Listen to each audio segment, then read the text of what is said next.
I imagine this game is going to be quite a challenge for me to properly mix, but welcome to Tabs. So I rightfully estimated that today I would be a little bit tired because I had a long week and I also had some other stuff going on, and I guess to give myself a bit of an easier time leading up to next week's Fall-a-thon, I rightfully presumed I needed a low-intensity game. So I chose Tabs. Because nothing quite says I want to take it easy like just putting things down and watching them go. It's the equivalent of Matchbox cars of video gaming, and I quite enjoy it, so... Also, just look at this. Look how silly this is. Enjoy the silliness, for it gets serious from here. It's fun, though. So, I figured what I would do for stream today is just do campaigns for the most part, and just kind of actually play the game, because most of my time would be spent in Sandbox, I'm not gonna lie. I could spend hours just playing Sandbox, but I figure I should actually, you know, I should do something. Also, Julian, you got first today. How's it going today? But I think we're gonna do it this way, because it'll be funny. I think this will be funnier, because it might just be intriguing to do. So we have Ooga Booga. How's it going, though, today? Let's see. Set up 1, 2, then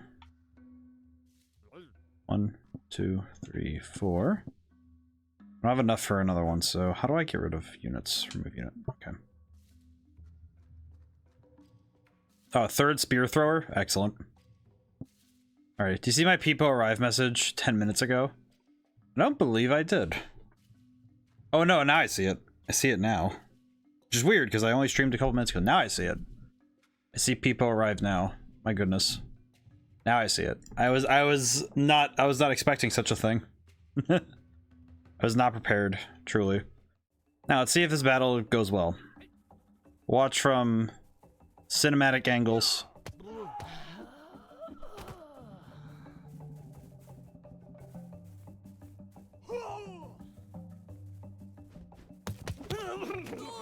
This is not going well. Okay, so the spear throwers were not what we needed. I see. Okay, so the spear throwers were not what we needed. Message before stream. Ah, I see. That would explain why. I was not prepared for such a thing. Oops. Nope. Select units. I think I just need to put down. What if I do something like this? And then. Yes. I feel like I should be more brain dead about this, though, because I feel like I could just go nuts with the strategy. This game is very silly to watch.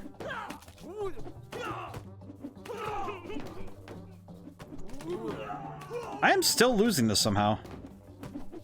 Which confuses me, honestly, because... Oh, never mind, we won. We did win. How did you die, my good man? I now see the message. How's it going, though, today? Today looks like... Today's been a good one. For American viewers are going through daylight savings time, which honestly just meant that I had more sleep, so that was nice. Actually, no. We need Shieldman.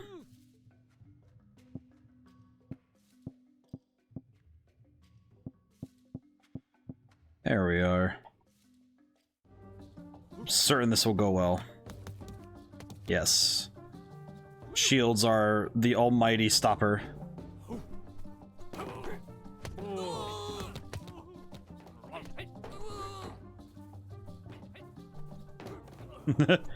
This has to be one of the silliest fights I've ever seen.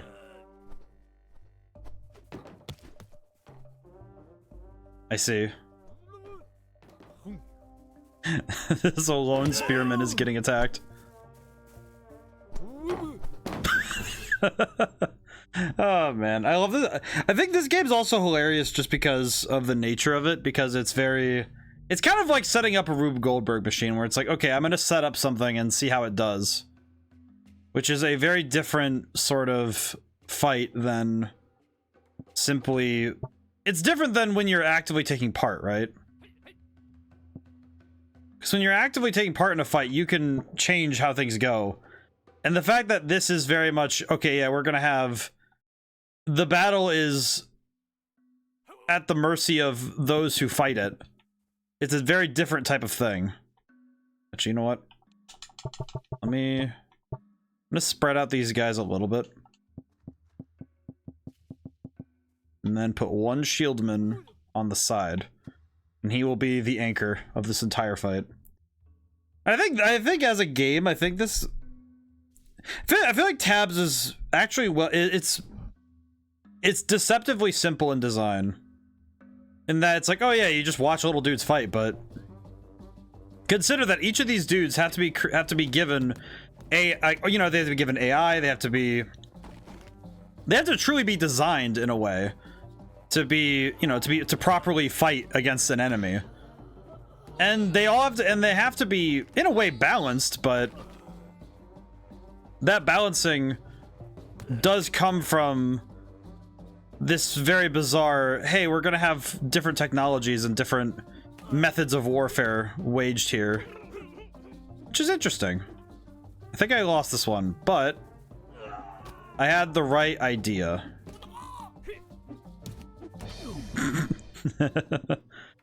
And I think what makes it work well as a strategy game is simply the fact that I think it's one of the few strategy games where you yourself do not have a say, like as much a say in what happens as other strategy games, right? Which I think is fascinating, because it's not often that you have a strategy game where the entire point of it is that you're not going to... Because I think you can take control of a unit. I think? No, you can't. Not in the Xbox version, I don't think, but I don't know how. Wait, crap. Oh, I pressed reset. Wait, question. Is there a way for me to... Oh, yes. Okay, now I can control a man. I can control this man.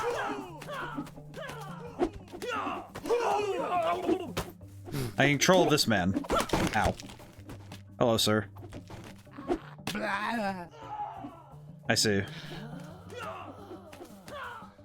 But for the most part, you're not actually controlling anybody. You don't really get to have agency in the battle. Which I think isn't... Which I actually prefer. I don't think I want to control a guy for this one. I don't know. I find it funnier when you just watch... You set up a machine and then you watch it go. Oh, we have stoners now? Excellent. I'll use anything else. Go for it. Throw rocks, gentlemen. Because you're watching artificial intelligence just kind of go at it, and I think that's very funny, you know? Oh, well, I lost. Okay. I lost that one, so I need to more accurately add the units to this. Okay. There we go, and then... Nope, not that. And then what I need to do is add a bunch of... Can I have bone mages? Let's see. And then we have...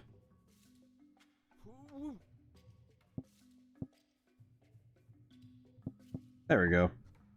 This will work just fine, I'm sure of it. Because one piece of this AI work that is important is trying to figure out how to properly set up your units so that they can... It's setting up your units so that they can actually, properly hit opponents. Which is not the easiest science to figure out, because you need to figure out how to... it's like, usually you want your ranged units in the back. I just put them forward because it's funnier. Oh, I died. Yeah, so this line is awful. I should be far more strategic about it, but... It's also funnier this way, so I don't know. Let's see. I know that the key of this one is rock thrower, so 1, 2, 3, 4, 5. Let's do 6 and 7, and then do... There we go. That might do it, but let's see. Let's see how well this works. I think that just caused a lot of friendly fire, but I'm very uncertain. Then again, I have no idea if friendly fire is a problem in this game, so I don't know. Ah.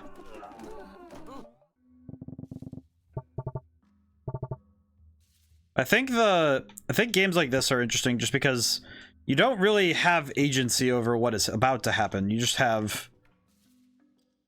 You have a pseudo-agency where it's like, okay, yeah, you set up your units beforehand, but do you actually have any control as to what happens beyond that? Which I think actually is really nice. It works out well for the game. And it works very well for what the game is trying to do, which is just be a very silly strategy game. Which is fun.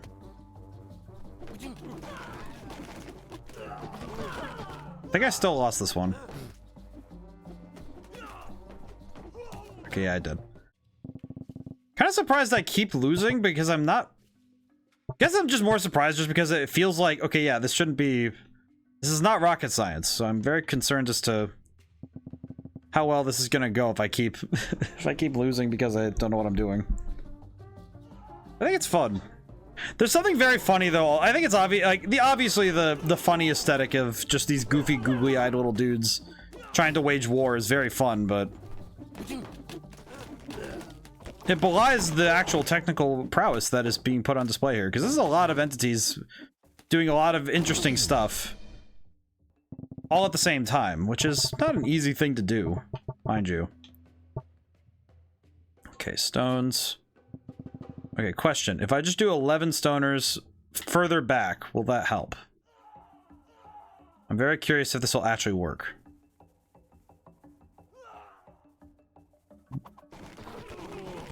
It didn't. The main problem is you can't just use all stoners, so... I do think that the only downside of this game is that... The only downside, I would say, is that there's no... You know, there's nothing teaching you how to play, which is... That's perfectly fine. But it is something that is to be considered when you're, you know, considering how to learn a strategy. I think strategy games are the hardest ones for anybody to learn. At least in my opinion. I think strategy games are the ones that really force somebody to learn a mechanic. You have to know the mechanics to really make them work well, and I think it can be difficult to even comprehend a strategy game when you're put in the position of, okay, yeah, how do I even figure this out?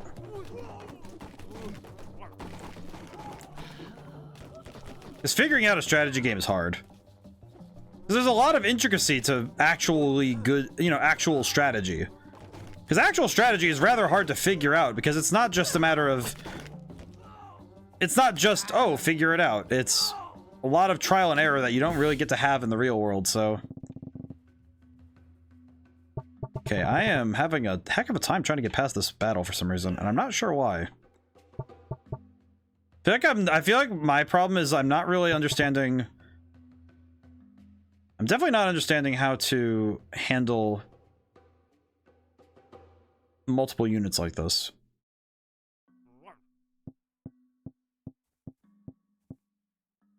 Do 8, and then do 2, 3, 5, 6, 7, 8. Oh, I'm out already. Really? 3, 4. Okay. Some of it also comes down to positioning, because you just need to get your units in the right place to handle the enemy, but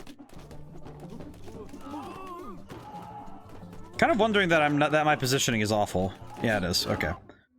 So positioning is awful. I almost wonder if I need less stoners. Like I just need like a few stoners, and then have them back up a line of shieldmen. Maybe that'll work. And then just do all shieldmen. Could work. Could work. I don't know. Try it out. I like that this game does have just infinite trial and error, because I feel like a lot of games, the trouble is that you end up with a lot of wasted time just having to get back to this point. Whereas this is just, okay, yeah, just load up immediately, get right to it, try again. Which I can appreciate, especially given the nature of it. I lost again. Kind of surprised this one is really making me work. I don't know why. Maybe it's because the way that it's set up, it's like, oh yeah, you got these new stoners, you should use them. And it's like, well, maybe I don't need to. Maybe you don't need the new units. Maybe you just spam clubbers and see what happens. I don't know, just see what happens. Just send 1 million people with clubs at them and see what happens.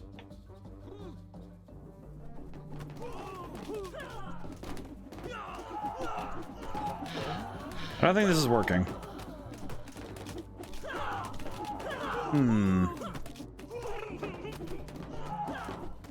Yeah, it's not working. I do appreciate that this game does just have the ability to handle. Yeah, that didn't work out. Yikes. Somewhere in there, there's gonna be a defeat message, and I'm not sure when it'll happen. Yeah, there it is. Yeah, I'm a bit uncertain what to do. Could do bone mages. Could do 1, 2, 3, and then after the bone mages do their initial barrage, just have 2, 3, and then yeah, that'll work. I'm sure it'll work. These bone mages are yeah, see, the bone mages are fantastic. Look at that. That's amazing.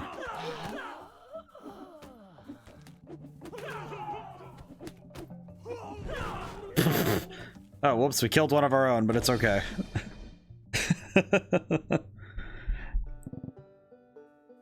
But it is like, I do actually have to strategize a fair bit in order to actually figure out what the heck I need to do.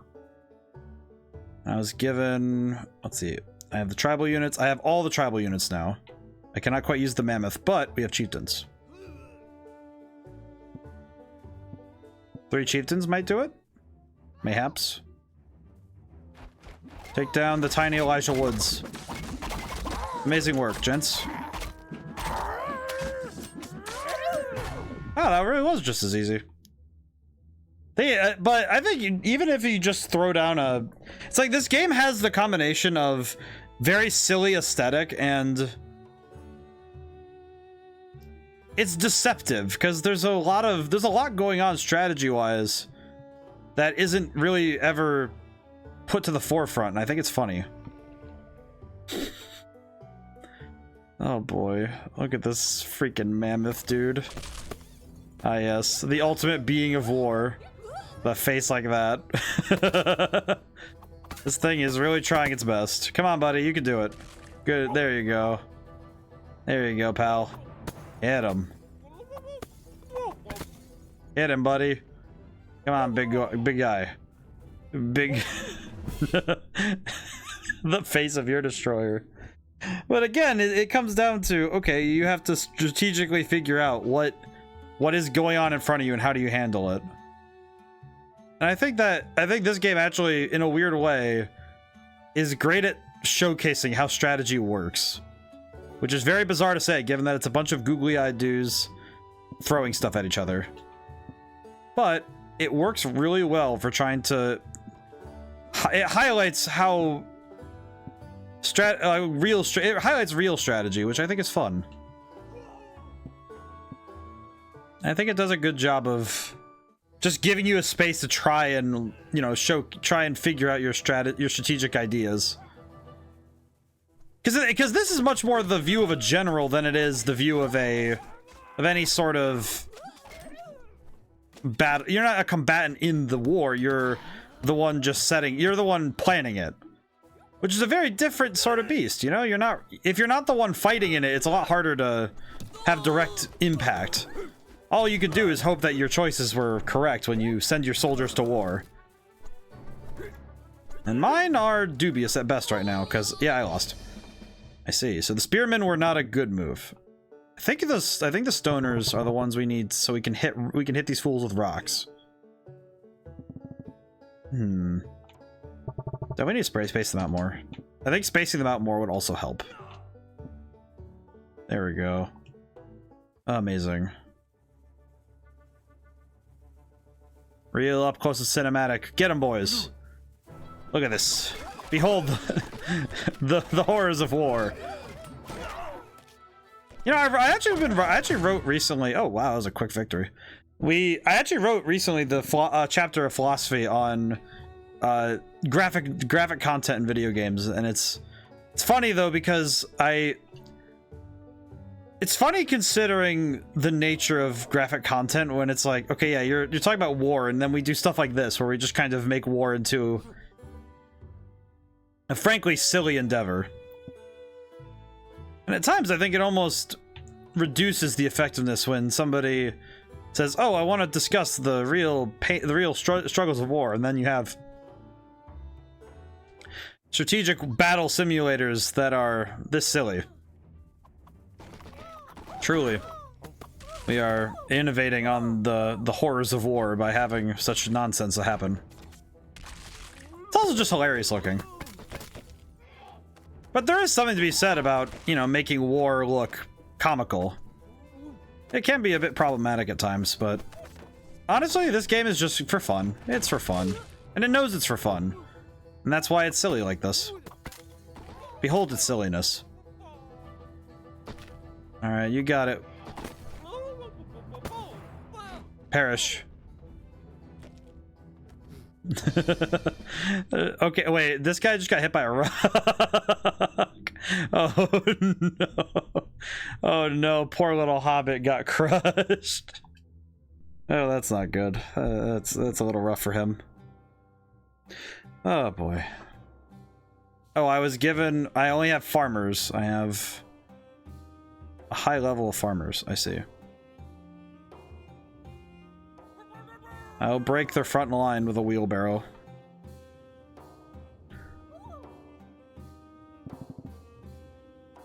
I'm gonna try this to see what happens.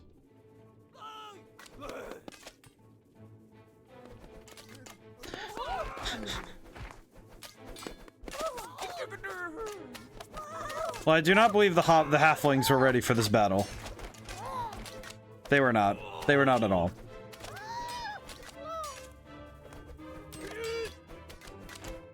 Truly a brutal scene of war.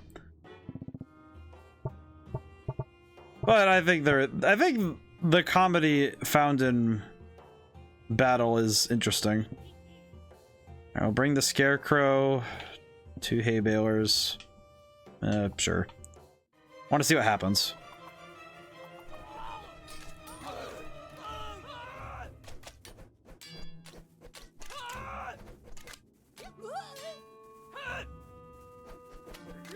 He's already dead. Wow, that scarecrow freaking sucks. Oh, you know what? It's probably, you know what? I know it probably is just like a line of farmers and yeah, that'll work. I'm sure this will work out.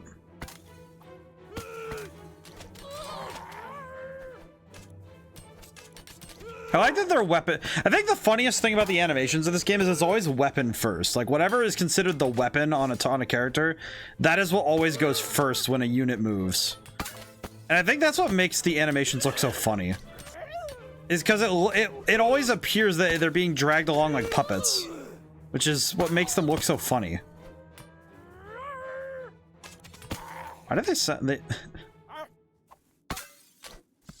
that one farmer is really doing his best.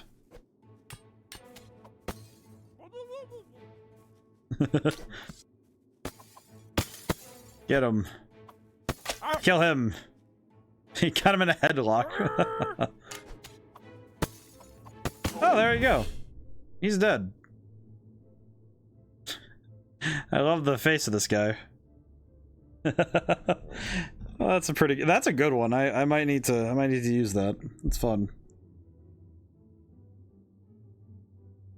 I see. Ah, archers. Oh, you know what? I do know how to deal with this. Because we have hay balers. Don't think just throwing hay balers is a good idea, but could also throw one of these and another hay baler. There we go. The hay balers approach. They have impenetrable armor. Truly a machination of science that cannot be defeated. Body armor. The fact that the bards just kind of run away is very weird. What are they doing?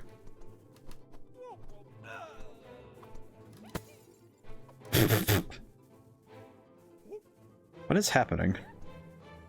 Oh no, we have chased them into the ocean. Oh no. What are you doing? What is your goal? What is your objective, my good sir? It didn't work out very well.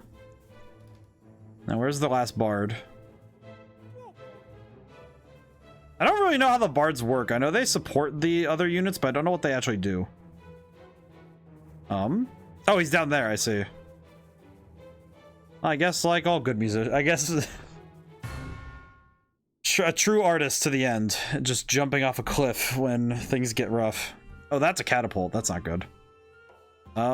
Question. How do I handle that?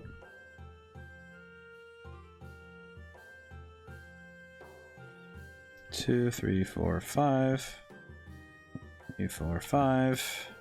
1, 2, 3, 5. Okay.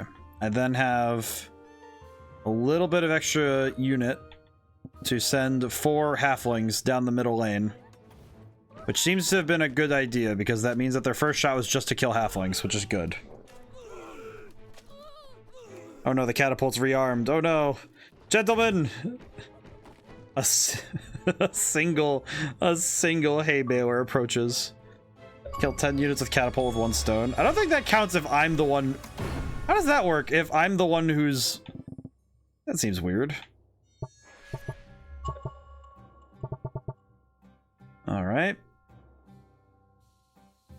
How about we send a wheelbarrow from the back lane? Actually, wait, let's move these 2. I'm gonna have this guy coming in from the back. I'm sure this will have no major consequences. I'm sure of it. What? Why? How does this work? How did that work? You guys all died really easily because for some reason... I like that any frame that you look at this game, there's always at least one frame that turns into, hey, do you want to see a Renaissance painting in motion? I imagine if you took any frame of this game, like just pause the game at any moment, you could end up creating some very funny stuff. Alrighty, let's see. What can we do? We have a lot of units. I think I am going to bring a scarecrow way in the back just to see what happens, and then 1, 2, 3, 4, 5, 6, 7, 8, 9, 10. It's 10 of those guys. Okay, these guys I think are going to be a problem, so we should have something to break their line, so we're gonna do some of this just to break the enemy line. And then I think something divisible by 880 would be nice.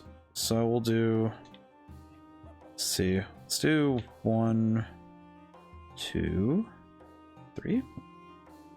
Close.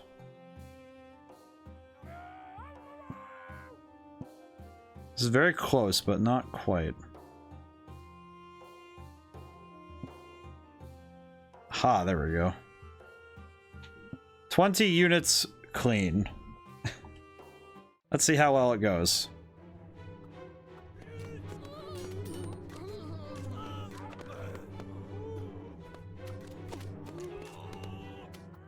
Where did the other wheelbarrow go?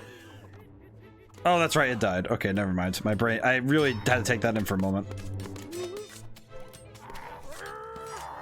Truly a peasant's revolt. Men with pitchforks and people wrapped in hay. Whoa.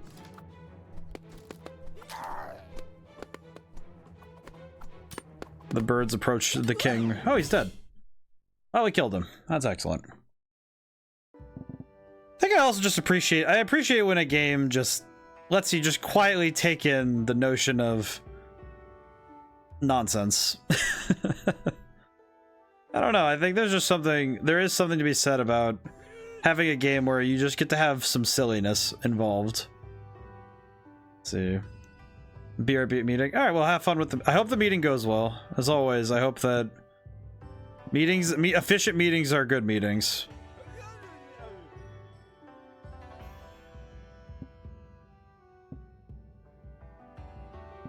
Now the question becomes if they'll stay up there or not.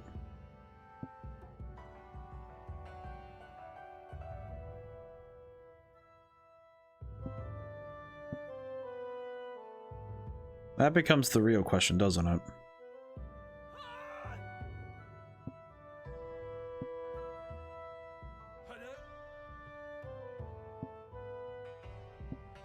$180. Oh, we can have one healer. This is fine. Excellent. But I think there's good. It's like, ironically, it's very good game design to have just a game so uniquely qualified to be. Because it's that right combination of strategy and silliness. Because there is some legitimate strategy in trying to understand, okay, how are the enemies approaching? How do you handle them? How do you handle an approaching enemy line? How do you... Oh, well, and the archers... Well, that archer fell over. That's unfortunate.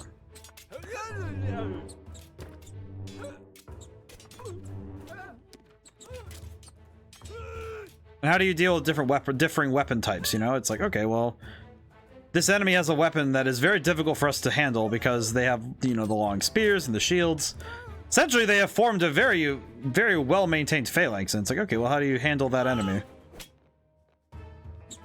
Sometimes the answer really is just shoot them. Oh, look at that. See? Like that. Because a phalanx is only as good as their ability to raise their shields and to intercept oncoming fire. So these guys definitely had a skill issue, as they say, when it comes to dealing with that. These guys might be harder to get around because they have a lot of armor. There's some Spartan-looking armor. Oh god. And of course, I'm playing on Xbox. This actually controls rather well, all things considered. Catapult. Now the question becomes, can I set up a catapult? Can I set up a catapult in such a way that this works out? Well, let's see. That was almost too easy. Are you serious? At least I get to look at the ragdolls. Again, an excellent frame to be drawn. How's the other one, though? How does the other one compare when we look at...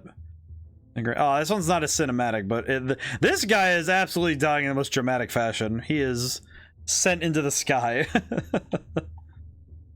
No, but I think there's beauty in having something, you know. I dare to say quaint, but I think there's something nice about having a game that just expects you to have fun. Because even if you don't know a thing about, you know, strategy or, you know, actually trying to set up proper, you know, unit lines, as it were, it's like, oh, well, still having quite a bit of fun just goofing around with these little dudes hitting each other with random weaponry. It is very funny. These catapults are goated, though. Holy crap. Catapults are exceptional. I do appreciate them. Let's see. Minotaur, 2 Minotaurs and Spearmen. Okay. I'm pretty sure that the catapult tactic might not be as effective this time. However, I will try it again. This time, let's match it with... Match it with a line of archers and see what happens. Oh boy. Oh, they move very fast. Holy. That is very fast. Wow. They are very capable. Yeah, these Minotaurs are going to be a problem. I can already tell. You know, relative to their numbers, I had a lot more, so I can tell that what might be an important distinction is having a numbers advantage. Let's see. Could just send a bunch of knights, maybe. See how that would work. 5 knights. That is not a lot. But 5 knights and 1 archer. See how that goes. Ah.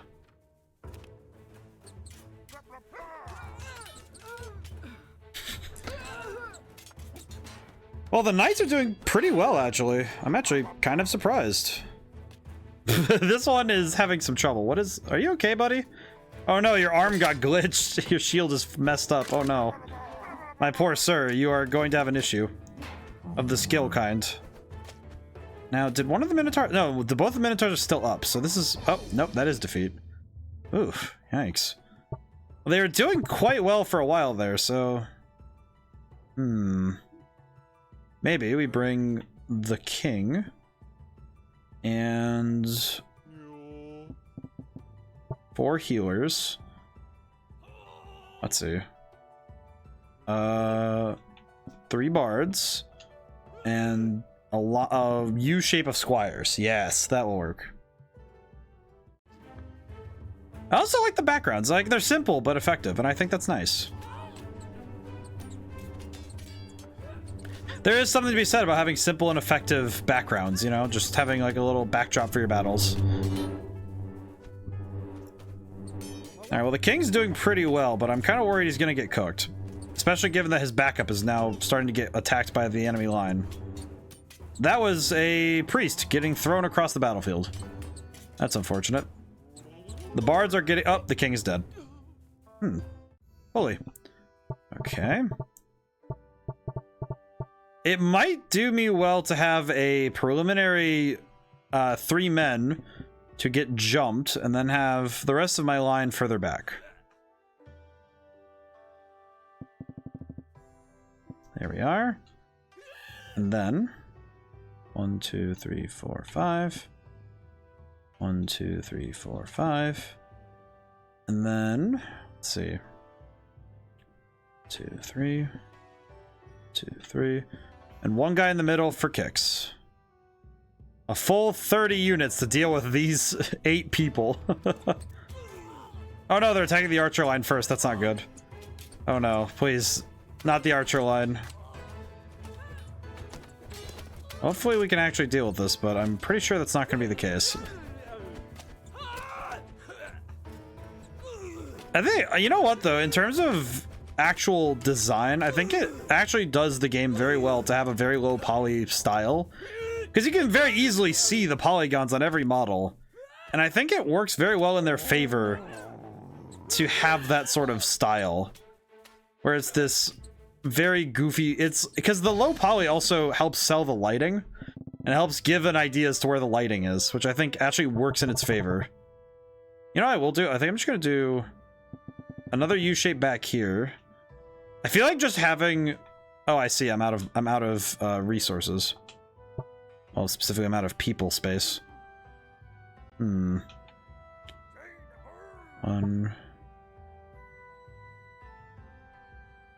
Need room for 600. I think if I put a single knight in the back, he might be able to help out the issue with that we're having. This should work. I think this will be fine. Well, there's something to be said about, like, there's a lot of strength in minimalism.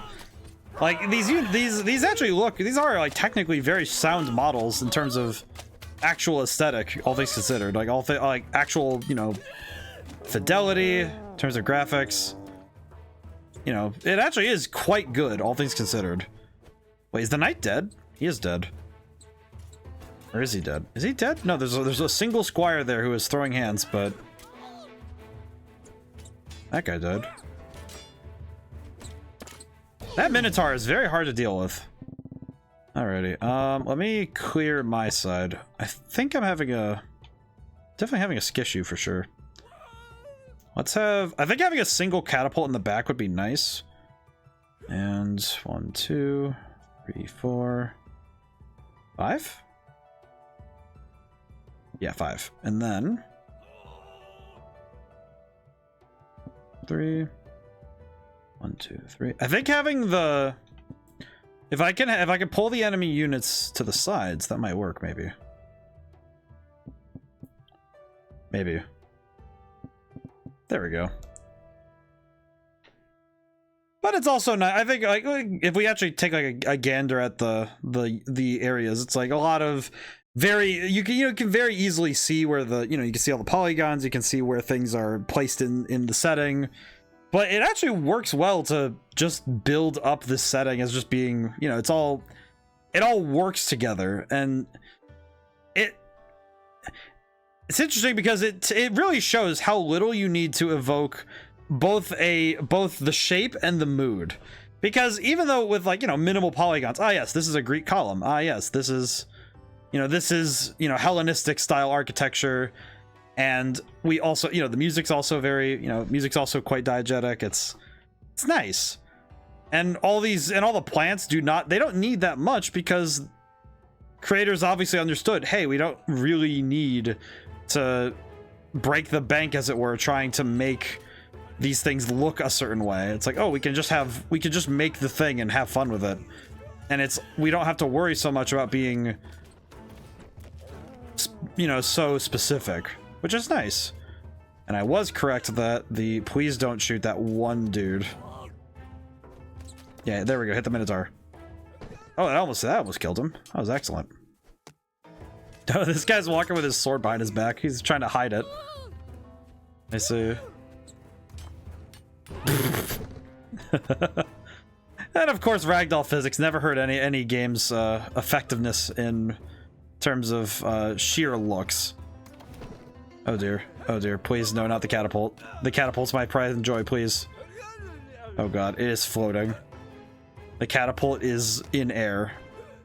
Oh no, the catapult has died. Oh no! Oh. Now the question, would I get the exact same result if I tried it again? I wonder. I'm kind of curious if it'll work if I try it a second time. I'm very curious.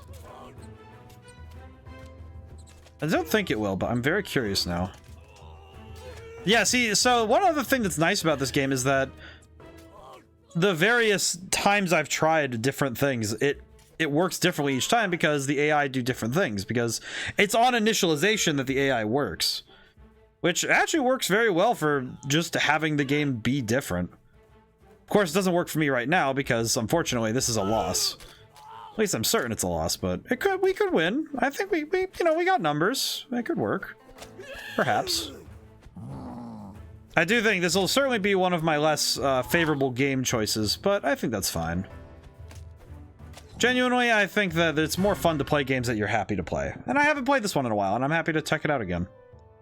Okay, I think what I'm going to do is move the catapult further back and do the same thing to the archers, because I think the archers being further back would be nice. There we are, see? Now let's see if this works. It is kind of cool to see them from this distance, though. I'll zoom it in. There we are. Ah, well, all right. So I think all the spearmen are down. It's just down to the minotaurs. Now the question becomes, can we defeat the minotaurs before things get worse? Uh-oh. This guy is still... He is cooking right now. Holy. For the honor... Oh, he's dead. Well, that's good. Hey! Oh my god, they shot him in the balls. Oh, that's not great. Again, this frame in just by itself is just very funny. I need to take some of these and just draw them myself, because it'd be very fun. I see, ancient. So now we have, let's see, Zeus, Minotaurs, we have Ballistae, we have Snake Archers. I don't know why we have Snake Archers. Sarissas, Hoplites. Alright, and these guys seem to have ice arrows and shields. And axes. Maybe the Snake Archers would be fun. And 2 shield bearers. See what happens.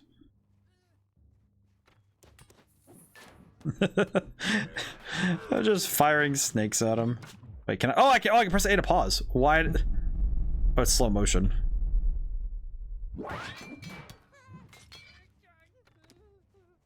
The ability to fire snakes at people is an underrated power. Okay, yeah, I definitely lost this one. However, I think that's gonna be very fun. Let's see. Let's do Let's see, 1, 2, 3, 4, 5, 6. 3, 1, 2, 3. Bring a single ballista for the back.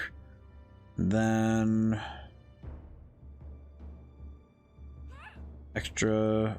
Let's bring some Sarissas. There we go. And then 2 shield bearers. See how it works.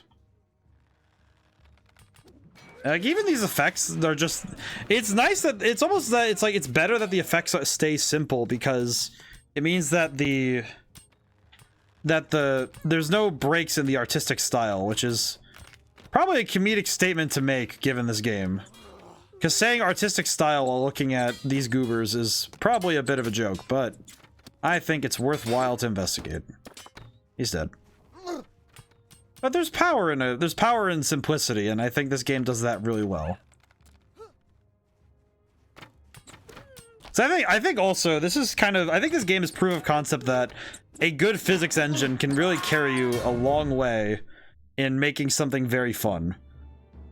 So I think there's nothing quite as funny as having a very silly art style combined with an absolutely goofy looking aesthetic. It's like you have a very goofy art style, and then you have a physics engine that loves to go nuts, and I think that's very fun. There we are, and then 1 Sarissa to go in front of good Lord Zeus. I don't know why I had to do a twirl, but I appreciate it nonetheless. Alrighty.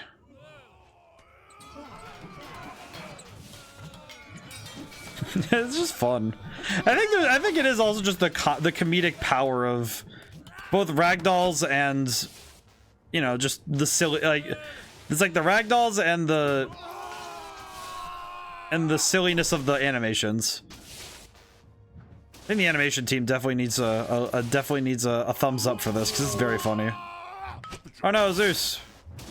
Zeus, how'd you lose that one? You're doing so good, man. You know what? I think the Minotaurs might just be the strategy du jour for this one. So let's see. How many Minotaurs could I make theoretically? 1, 2, 3. 3. No, that'll work. Just 3 of these goobers hitting people. Get them, boys. I like how they grab people too. It's very powerful. It's a very evocative technique. That was much faster defeat. Holy. Okay, never mind. I think just the 1 Minotaur was good, so we need to reconsider the strategy. I'm sure this will work. A single shield bearer to fill out the ranks. He's already dead. Good old Steve is already dead. That's amazing. And the only downside is this Axeman has quite the AoE, so I'm gonna need to figure that out. So having a large number of small units isn't working, so I think Zeus was good. I think I just need to innovate on this tactic. So Zeus and Minotaur.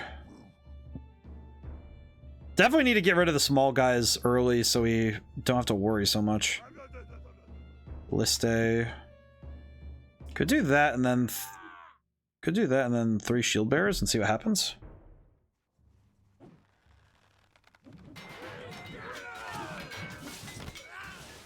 Well, holy crap, that actually worked a little bit. We got lucky though, because we directly shot the Axeman, and he is way dead over here. Hey, buddy. So that worked out in our favor, but oh, Zeus is dead too. How did Zeus die? How does Zeus keep dying like this? How did Zeus die? Where is he? Where is Zeus? Where is Zeus and how did he die? The god of thunder got cooked by something, but where is it? Maybe I just missed his corpse? No. Where is the god of thunder? Oh, well, that's weird. Okay. Let's see.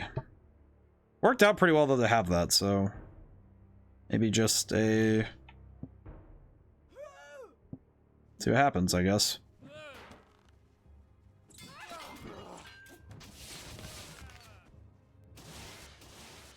I think the Minotaur gets deleted in this fight for some reason.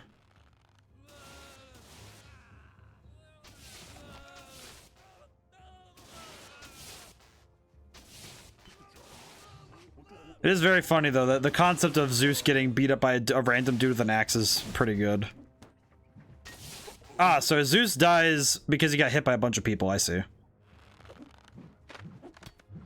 I see. Okay. So we need enough people in the way to handle the threat, but not so many that we have a problem. Let's see. How about we do 2, and then...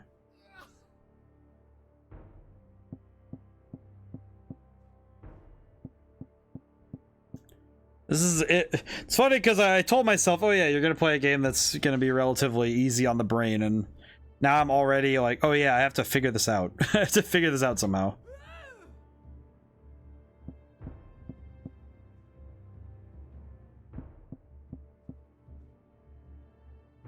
Oh, I should be a little bit more precise with my lining, but I'm sure it'll be fine.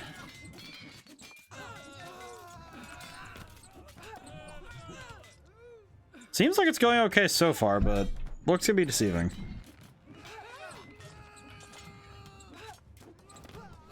It is kind of amusing to think about, though, that, alright, yes, we will win this war by having our entire enemy, our entire unit get demolished in a fight. Oh, he's dead. Oh my god. He got deleted. Remember playing this game back when it was still in... I'd like to say I played it back when it first released. Like, it was the first new thing, and I think there's something to be said that about seeing how far a game can come from, you know, like back in the day it was Steam Greenlight and we have early access and stuff now, but it is really fascinating to see a game go from being, you know, it's like early access to being something of this caliber, which is really cool. Also, Devil Floor, you got second today. How's it going today? It's been a little bit. I don't think this strategy will work, but we'll see.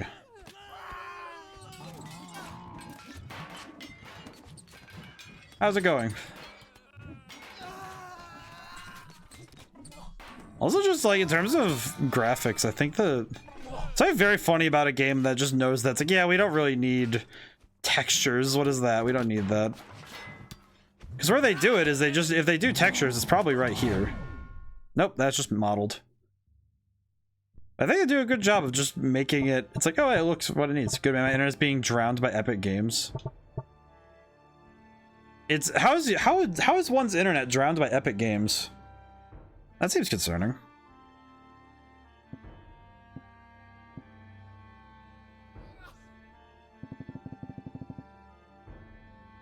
Raw numbers. We'll see how it works.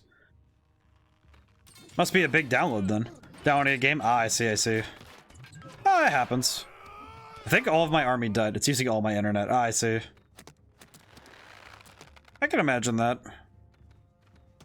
Some game downloads just really take just your entire internet to figure out. Oh no, my ballista. Kill him. Oh, nope. Let's see. Okay, so again, using a ton of units didn't work very well.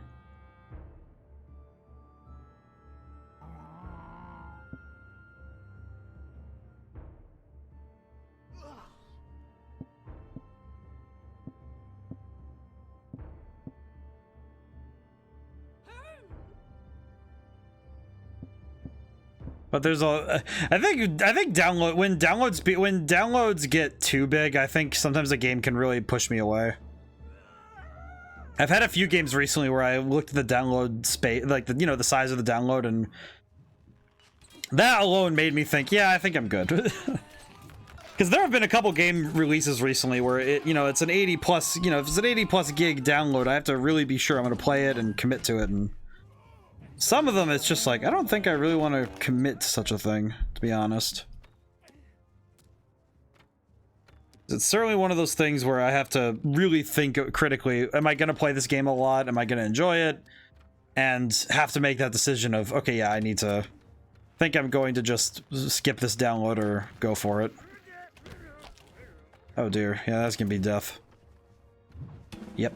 I think the third ballista's kind of not helping, so we can use that for... I think using that for some more hoplites would be nice. There we are. Some extra men on in the front would be nice. My God. But I know that that's something I've considered, and I think my goal as a game designer, especially one that's working alone... Oh, he's gone. I feel like as one who works by myself, I feel like it would be a good goal of mine to try and keep downloads down below a gig or two. And it's like, does that limit the scale of the games I can make? Maybe.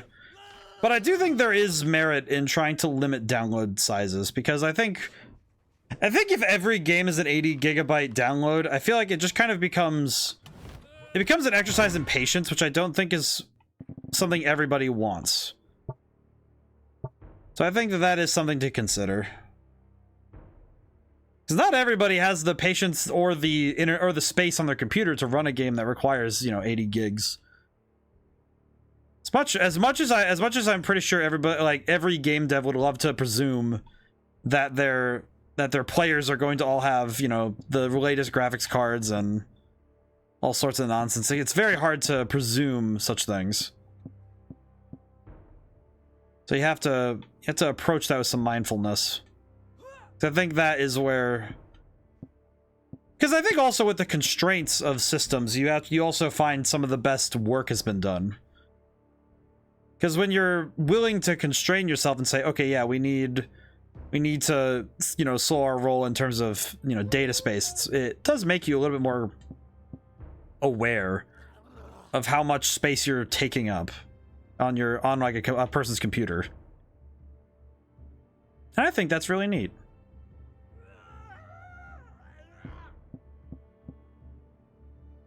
There we go. Let's see if it works.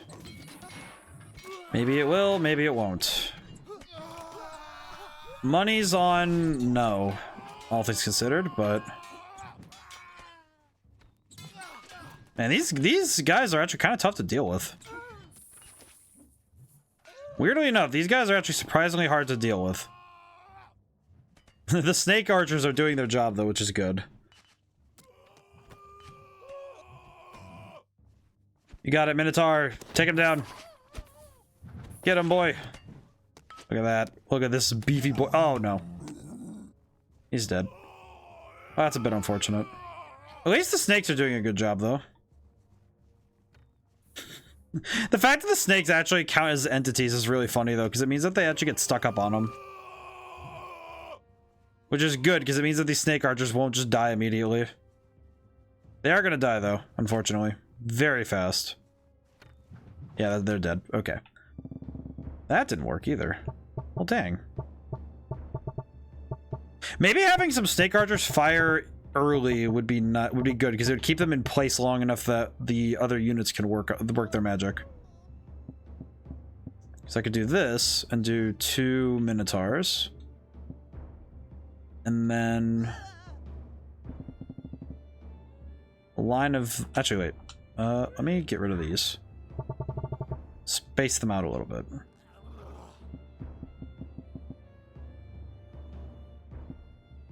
This might actually work. There we go. So I think having this spacing might actually help. Maybe. I think it's specifically having the snake archers fire early to keep them all in place, because they'll be confused. But that might be wishful thinking, but we'll see. So far, it seems like the Minotaurs, at least both Minotaurs survived, so that's good. It is good, though, that both Minotaurs have lived. Oh no, one of them died. But... Oh no, that's not good. Oh no. Oh, he swept his leg out from underneath him. What the heck? That's an insane... That's an insane shot. Oh no, that didn't work out. Let me move the snake archers a little bit more forward so they shoot right away. There we go. There we are. Oh no, one of the... Why did one of the hoplites die from fright? What happened there? This is not going as... This is going a little bit worse, actually. Yeah, it is going worse. Rats. Oh boy, it's the hour mark. How's everyone doing today? Is everyone doing well?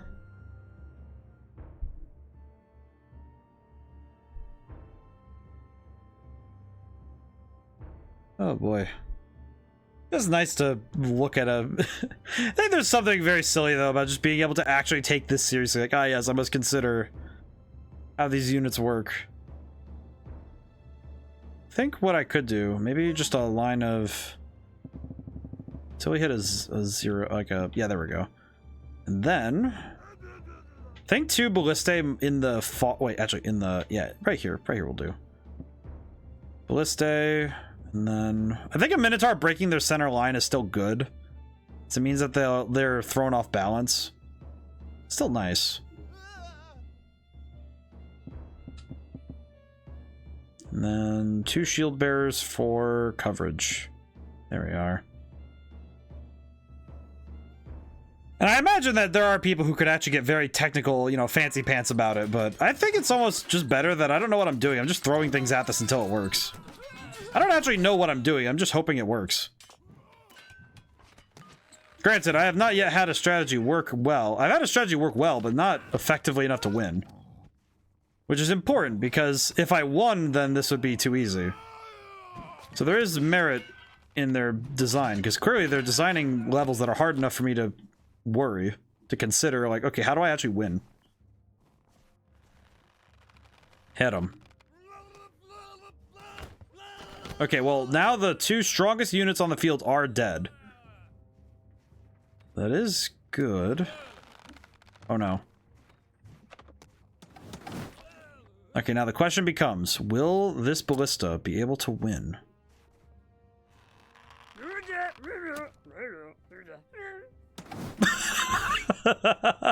That guy just having his own little internal monologue before firing him into space.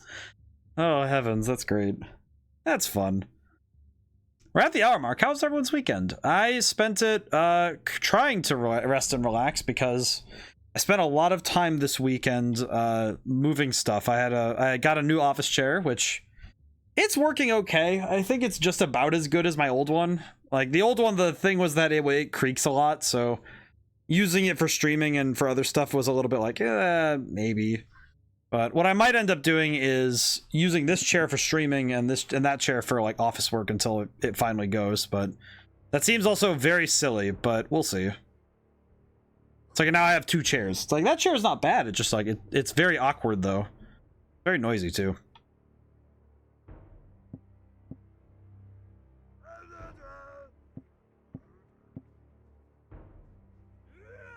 But I think that...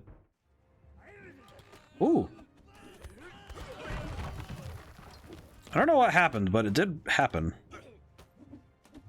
It certainly is happening. Also, the vocalizations are very fun. And the Minotaur is dead, so I do not think the Ballistae will win this battle. However, wouldn't we love to hope?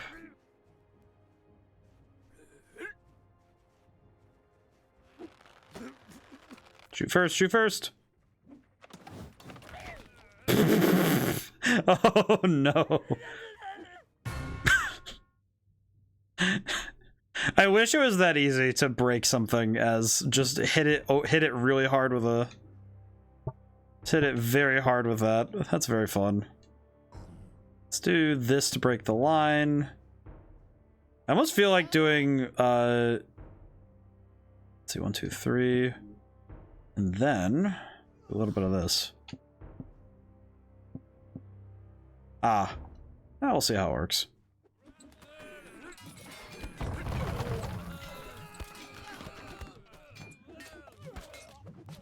Something very funny though about watching...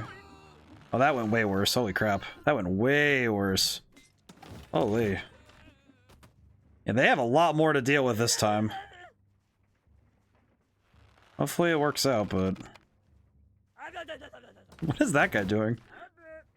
Oh no!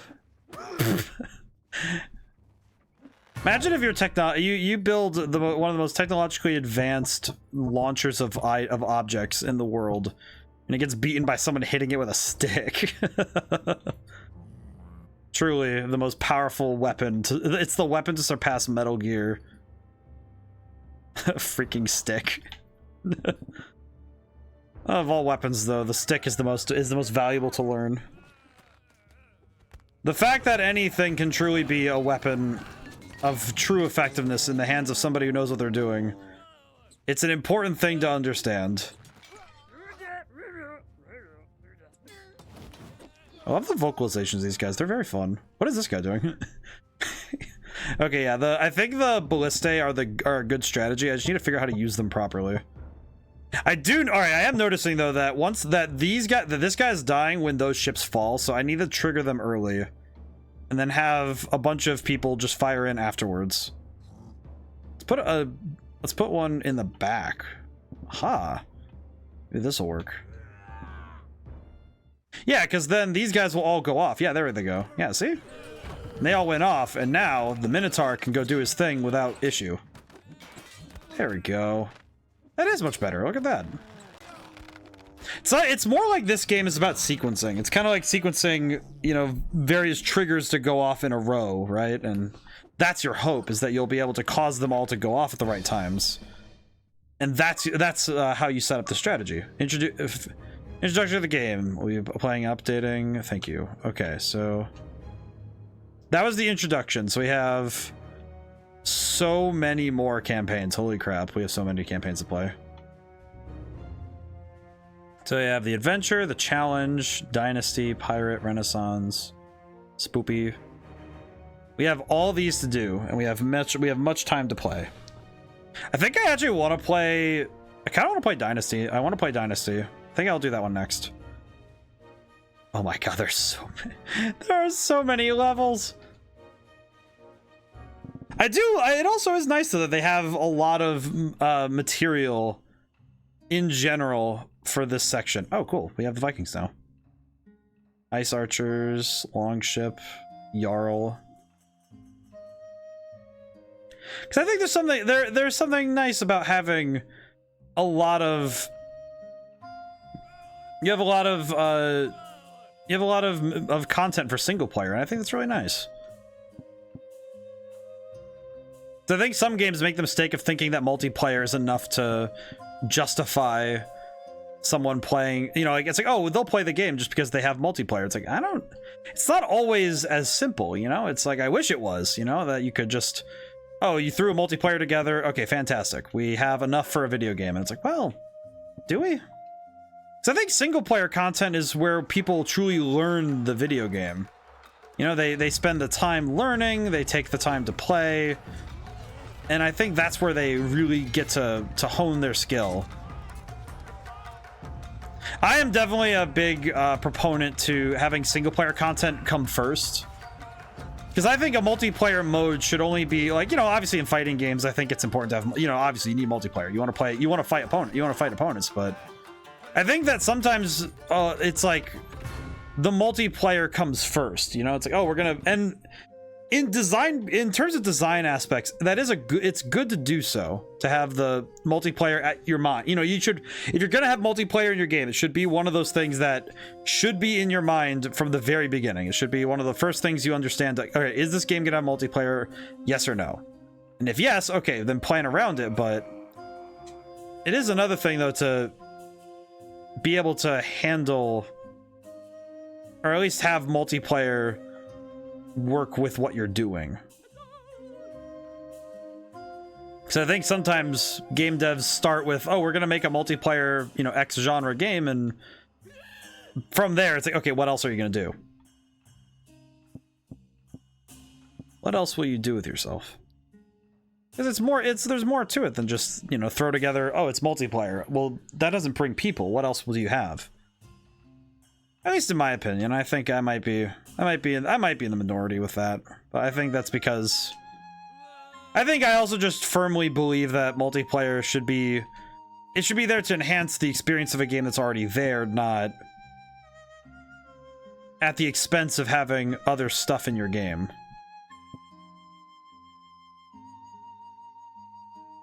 Because multiplayer is meant to be where you put your skills to the test.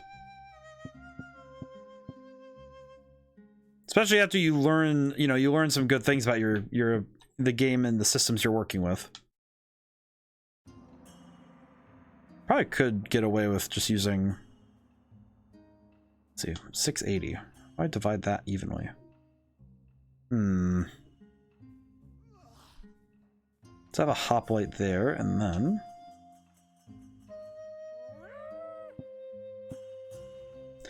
I'm pretty sure this is probably up there in terms of silly nonsense I will do. The sacrificial lamb. Unfortunately, the boy must go forth. All right, we now have truly we have truly a set of units.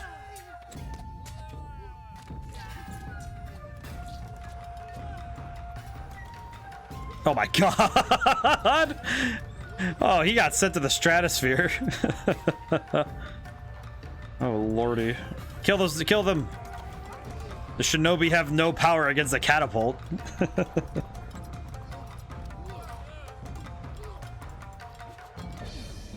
Amazing. Truly the most powerful warriors in all the land. Oh boy. Oh man, but it's like I think there's a lot. I think that I've had a lot of thoughts about multiplayer lately because I've been thinking about, because I have been replaying some games lately that I got back into Mortal Kombat 1 again, and I don't go online often with fighting games because I don't get to play them often enough to justify and warrant me trying to get online, because I feel like there's a certain amount of stress that comes with trying to keep up with players of a certain skill level that I just don't think I have the mind for. And I'm aware of that, and I think that's more of a skill issue on my end, personally. I think it's a skill issue, but I think it's also important that I recognize that I have this, you know, I am not well suited for it.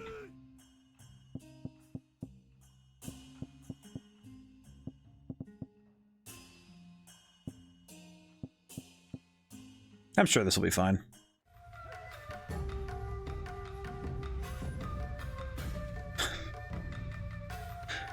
Oh, I didn't even see that. What is going on with that? Oh my goodness.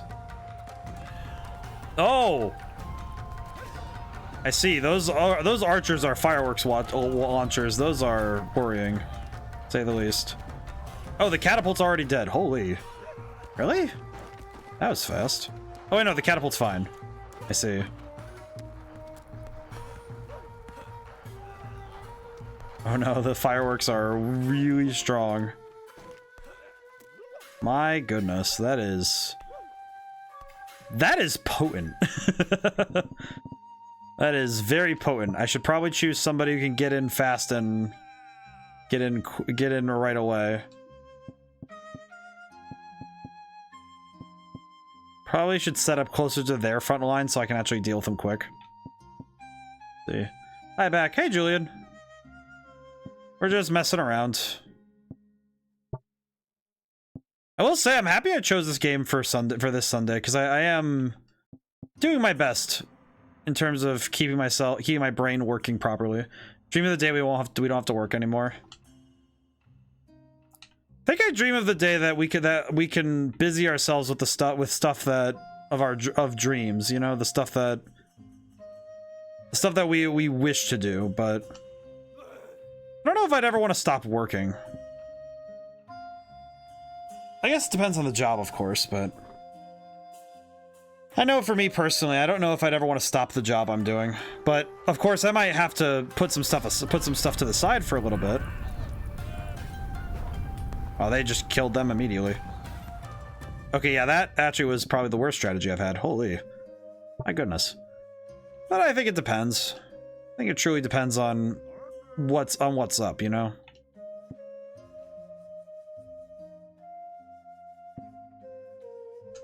put some shield bearers out to keep them in place. Oh no, those are Saris's. Well, that'll work out. Still works the same. You know what? Let's bring... Ooh, wheelbarrows. That should work. Actually, wait. You know what? Actually... Send wheelbarrows. We'll send these goofy lads out to throw hands. It'll be fine. But I think it also is dependent on the job. I think that I'm grateful that the job I've created for myself it has been continuously fruitful for me being able to stay happy and healthy, but I think it's very dependent on me being happy with what I do. Whoa. Please hit him. Full speed. Yeah. That's not good. Uh-oh. What is happening over there? I'm very confused as to how to handle this enemy. It's an enemy. It's a weapon to surpass all things. Because numbers isn't helping, but maybe Minotaurs would help. Maybe. I think Minotaurs might help because Minotaurs will get past the front line and get in there. Would you like to be a creative director if you could, or do you like getting the technical details? I feel like if I were a director, I'd probably micromanage too much. Like, that's not even being like... I can't even pretend to say that I wouldn't, like, be way too on ground level. Like, I would be very much... Because I don't think I'd want to be so high level that I don't get to be part of that creative process anymore, where it's just like, oh, I have ideas and that's it. It's like, I don't know. There's something... I don't think I'm yet ready to put myself in the place of I am going to simply be the one who runs the ship, as it were. Because I guess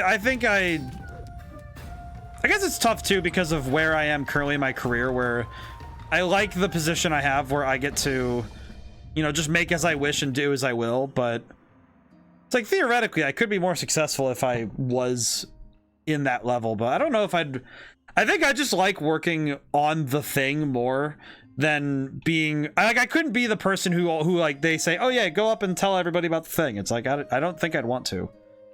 And not because I don't love the thing, but because, you know, it's like, okay, well, what does it entail to be, you know, at ground level for that sort of thing?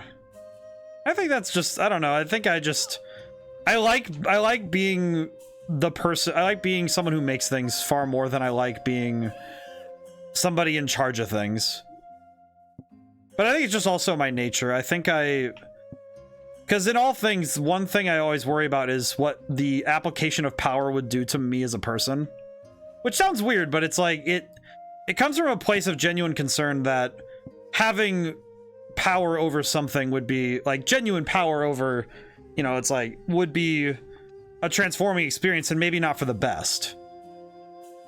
Because maybe I'd get too obsessed with my ideas. You know, maybe I would be too iron-fisted over, no, this is the way that this needs to go, and I worry about that because I am a very aggressive person when it comes to my work. You know, it's like when I'm working on my thing, it's like, but when I collaborate with other people, it's a different process because it's different. But when you're put at the helm of a ship, as it were, I think it's a lot easier to let it go to your head because you're directly being told you are the one leading this charge.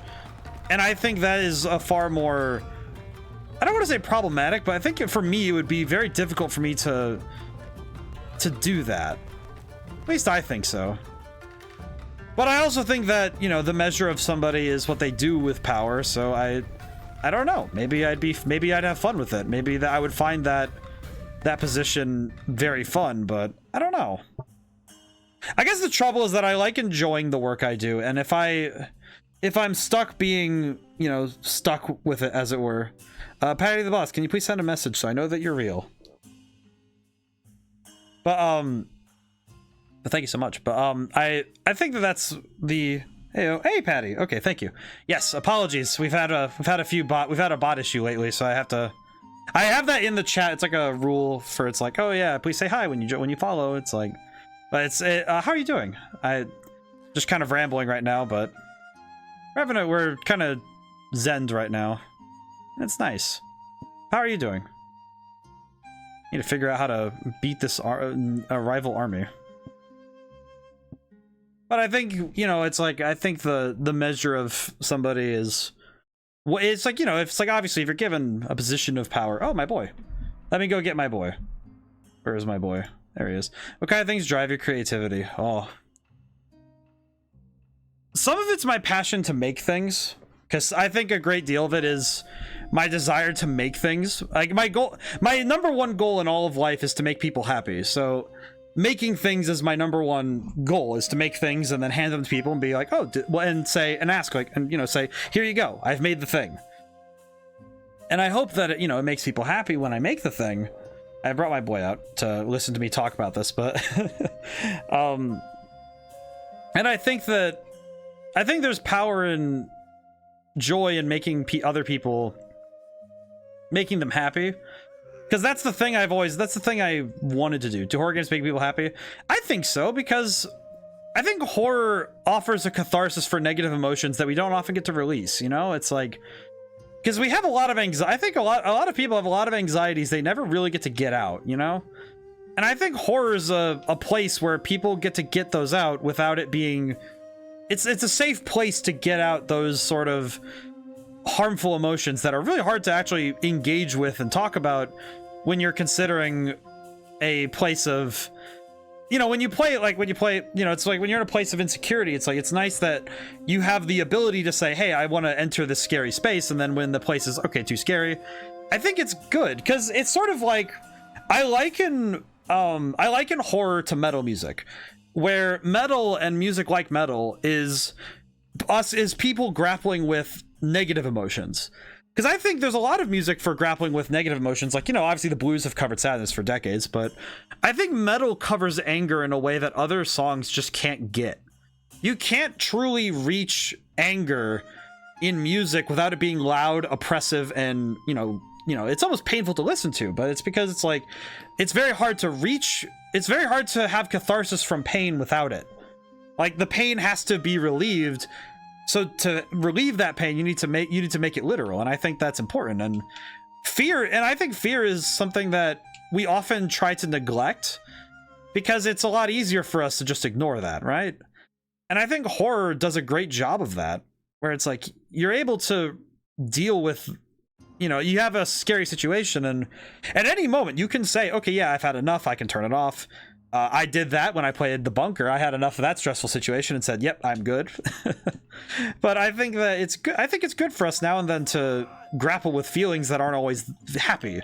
You know, it's like we watch, I think that's why there's still movies that come out that are very depressing and sad, because having a good cry is good for us, because, you know, releasing tears releases chemicals in the body that are harmful to us, and we can't really release them in a healthy way without in other ways. It's really hard to release them without doing something like that. So I think there's real power in those sorts of things. But for me, I think making things in general is what makes me happy, and making people happy is the true goal of my life. So that's what I like doing, and that drives my creativity. Another thing is trying out other things, you know, like, it's why I like playing video games all the time and trying out stuff and just seeing the world, because there's a lot to be gained from seeing what else other people are doing, and to see what the world is doing with themselves, and see, like, okay, well, what would make people happy right now, and also just having fun playing stuff and being happy myself. Sometimes though, my creativity doesn't come to me by my own volition. For those who follow my Twitter, you might have seen it, but I had a very interesting experience this morning, because I got woken up around 4:45 a.m. My time, and I had a dream of a very weird story. It was, you know, frankly, a bizarre story. Probably going to be a novel I write in the future, because I think it'll be a lot of fun. Well, at least fun for me to write. I think it's very interesting. Because it's about, you know, the dangers of, you know, running. It's a story about running yourself ragged for the sake of success. And it's framed as a horror story with supernatural elements. And I thought that was really neat. And also just the idea was, it came from a dream that was frankly, I think it's too interesting to. I want to keep it a little bit because I don't want, you know, it's like I don't like to keep it a surprise. But but sometimes I have dreams of stories. I just followed you on Twitter. Oh, well, excellent. That's excellent. I posted a tweet that I had a dream this morning of a story, and that story was so. It's like I don't think I'd be able to have come up with it my own. You know, it's like, oh, it's this story about what success does to people, and like the drive to do that. Just barely made it. Hey, Nem-Nems, how's it going today? But I think that it's funny because when I think about what brings my creative energy forward, sometimes it also is just like, okay, well, I have this idea and I want to give it life. Such was the case with my first novel, Valhalla Station, was, well, it was mostly born from a story that I wrote the first draft for in first year of college. I just wrote it on a whim and thought, oh, this is really cool. And then I wasn't able to return to it for a while, and then I came back to it later and it was like, okay, cool, I made it. And I think it's good to have stories that are like that, you know, where you have something that comes from. Sometimes it's from a whim, and sometimes it's from other places. Doing good. Just got back from a birthday dinner. There are like 4 November birthdays in my family. Oh, good lord. And then you have and it's like it's a lot when you have it all in, like, all of that in a single month though. That's a lot. It is quite a lot to try and handle that many birthdays in a single go, huh? It's gotta be fun to celebrate though, but also, good lordy. Also, man, I'm getting cooked. How's the game going? I'm just having a good time. I'm having fun. I'm just having a fun time, honestly. I like, win or lose, I'm just having fun watching the little guys go nuts. It's okay, one of them is mine. Well, that's good. See, that makes it all worth it, in my opinion. I think it's very funny when I think about, because I think birthdays are bizarre for me because ooh, fancy dragons. I like the dragon unit. I do not get to use them yet. I want to use them soon. So let's see. I need to figure out how to beat these guys. I think I need to do it through a mix of archers. At least I think so. Let's see, 1, 2. I might be able to do it through a mix of archery. That might be the tactic. That might well be the tactic, actually, now that I think about it. I think about it closer. Maybe this will be the tactic.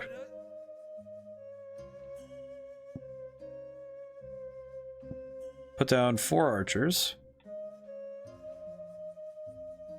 I think that because my birthday, for those who don't know, my birthday's in the December 30th. So, and I'm grateful that my mother never really made my birthday part of Christmas. You know, I'm very proud. I'm very happy and proud of that, because that's means that I don't have a stigma against Christmas. In fact, Christmas just makes me happy. So, I am very much not a Grinch when it comes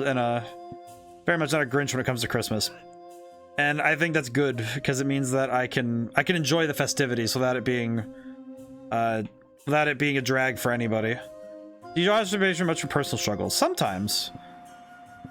I think a lot of times I have to draw personally I actually draw a lot of my characters come from myself in a way, because what I like doing to get certain characters to get their voice in my mind is to tweak the dials on my own personality. Like, okay, well, and a lot of times for villains, it's take that, because I have the capacity for true arrogance, and I like cranking it really hard and just be like, okay, just say what you think you'd really love to say if you had no repercussions, or at least you thought you had no repercussions. And sometimes I also draw from personal struggles in that I deal with nightmares metaphorically, and I think that's good. I love that. Yeah, it's like I have the capacity for excessive arrogance, and I know that. Like, I think it's even showed up on stream a couple times that I believe myself way too infallible to be a normal person. Like, I think personally I am vastly too capable at being kind of an idiot at times, because I think and I don't even think it's a bad thing. I think I just know that well enough about myself to say, yeah, I think I could definitely be very foolish about my arrogance and just, you know, crank it. But with personal struggles, at times, like, it's interesting because some of my favorite characters are ones that I've written from an absence of something in my own life. And to put my heart on my sleeve a little. One thing I personally really like writing, because I know what they look like and I know what they don't look like, for me, is like I really like writing strong male role models. because I think it's not just about pure strength, it's not just raw power, but it's like having, like, I think a great example is Mercutius in Greenwalker, in my fantasy novel. Mercutius is a great example of this, where I won, holy crap, where it's a character who exudes wisdom and serves as a father figure for the main character, and it's like, well, I think that's good, it's like, I feel like, and I write from the experience of like, okay, well, what would I want out of this person? And part of that also comes from people that I only have an image of. I have a grandfather who died when I was very young, and I only have a constructed image of them, and I understand that image, and I invoke it when I have, like, it's like this older gentleman who understands the world and is very well spoken, but direct, and I think that's really nice, and it's really good that. And it's like, it's not necessarily that I'd ever want to turn personal tragedies or struggles into profit. It's more that I understand that I can understand that a part of myself, and hope it resonates with other people when they see this character and get to see them in action and see them be a person and not just a character. Because I think the best stories, from when I've engage with stories, the best stories are a well-crafted and well-rounded world with clear and defined rules that is the setting for exceptional characters, and the plot will spring up from that. Like, you create great characters and a good world, the rest will figure itself out. Because if you have a good enough character, you'll understand, okay, you put this character in this particular situation, you know where they'll go. The words come straight out of you. You don't even need to think. You know well enough that this character will act in this way in this setting. And that sounds it might sound reductionist, might even sound like it's too simple. And sometimes it almost is, and it's very frustrating. Because sometimes you don't get to choose when inspiration strikes you. You don't get to choose that. I wish you did. Oh my god, I wish I could. Because at times I have been very frustrated where I will sit and try to write for, a good long while and barely get a couple hundred words out, maybe even like half a chapter. And then sometime at like 9 p.m. after I'm done working, or like even during a stream, I'll have that like lightning strike, and I'll sit there and make a note, like, okay, write this down after stream, go do something. And I will be up late. Just, I don't get to choose. And sometimes it's like that dream I had where it's 4 a.m. and I unfortunately have to reconcile that I'm going to be awake for a while very early in the morning, because I found out I had an idea for a very cool story very late in the evening, or early in the morning, I suppose would be the correct way to put it. But exceptional characters isn't very great. Somebody just different from the usual. I think exceptional character would be to refer to, specifically, it's a character that fulfills their role in a way that no other character could. I have a good example for this that might be a bit strange. I think an exceptional character would be like Dragon Ball's Goku. Let's take him as our case study, right? Because Goku he holds in himself a truth that is that hard work and training and determination can overcome any obstacle. And he is surrounded by a lot of characters who reject that. And when we look at very early on, we have Tien, who is very strong early and doesn't train much to get further. He just is strong.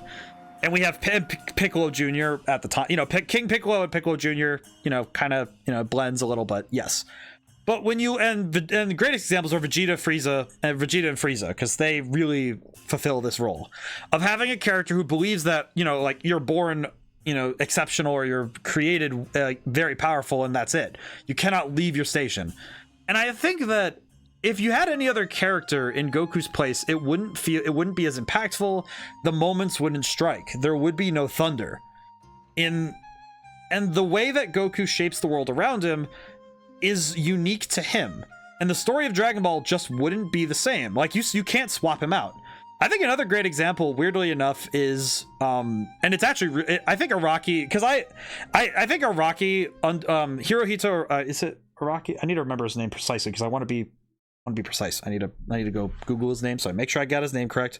So I credit him properly because he's the creator of JoJo's Bizarre Adventure.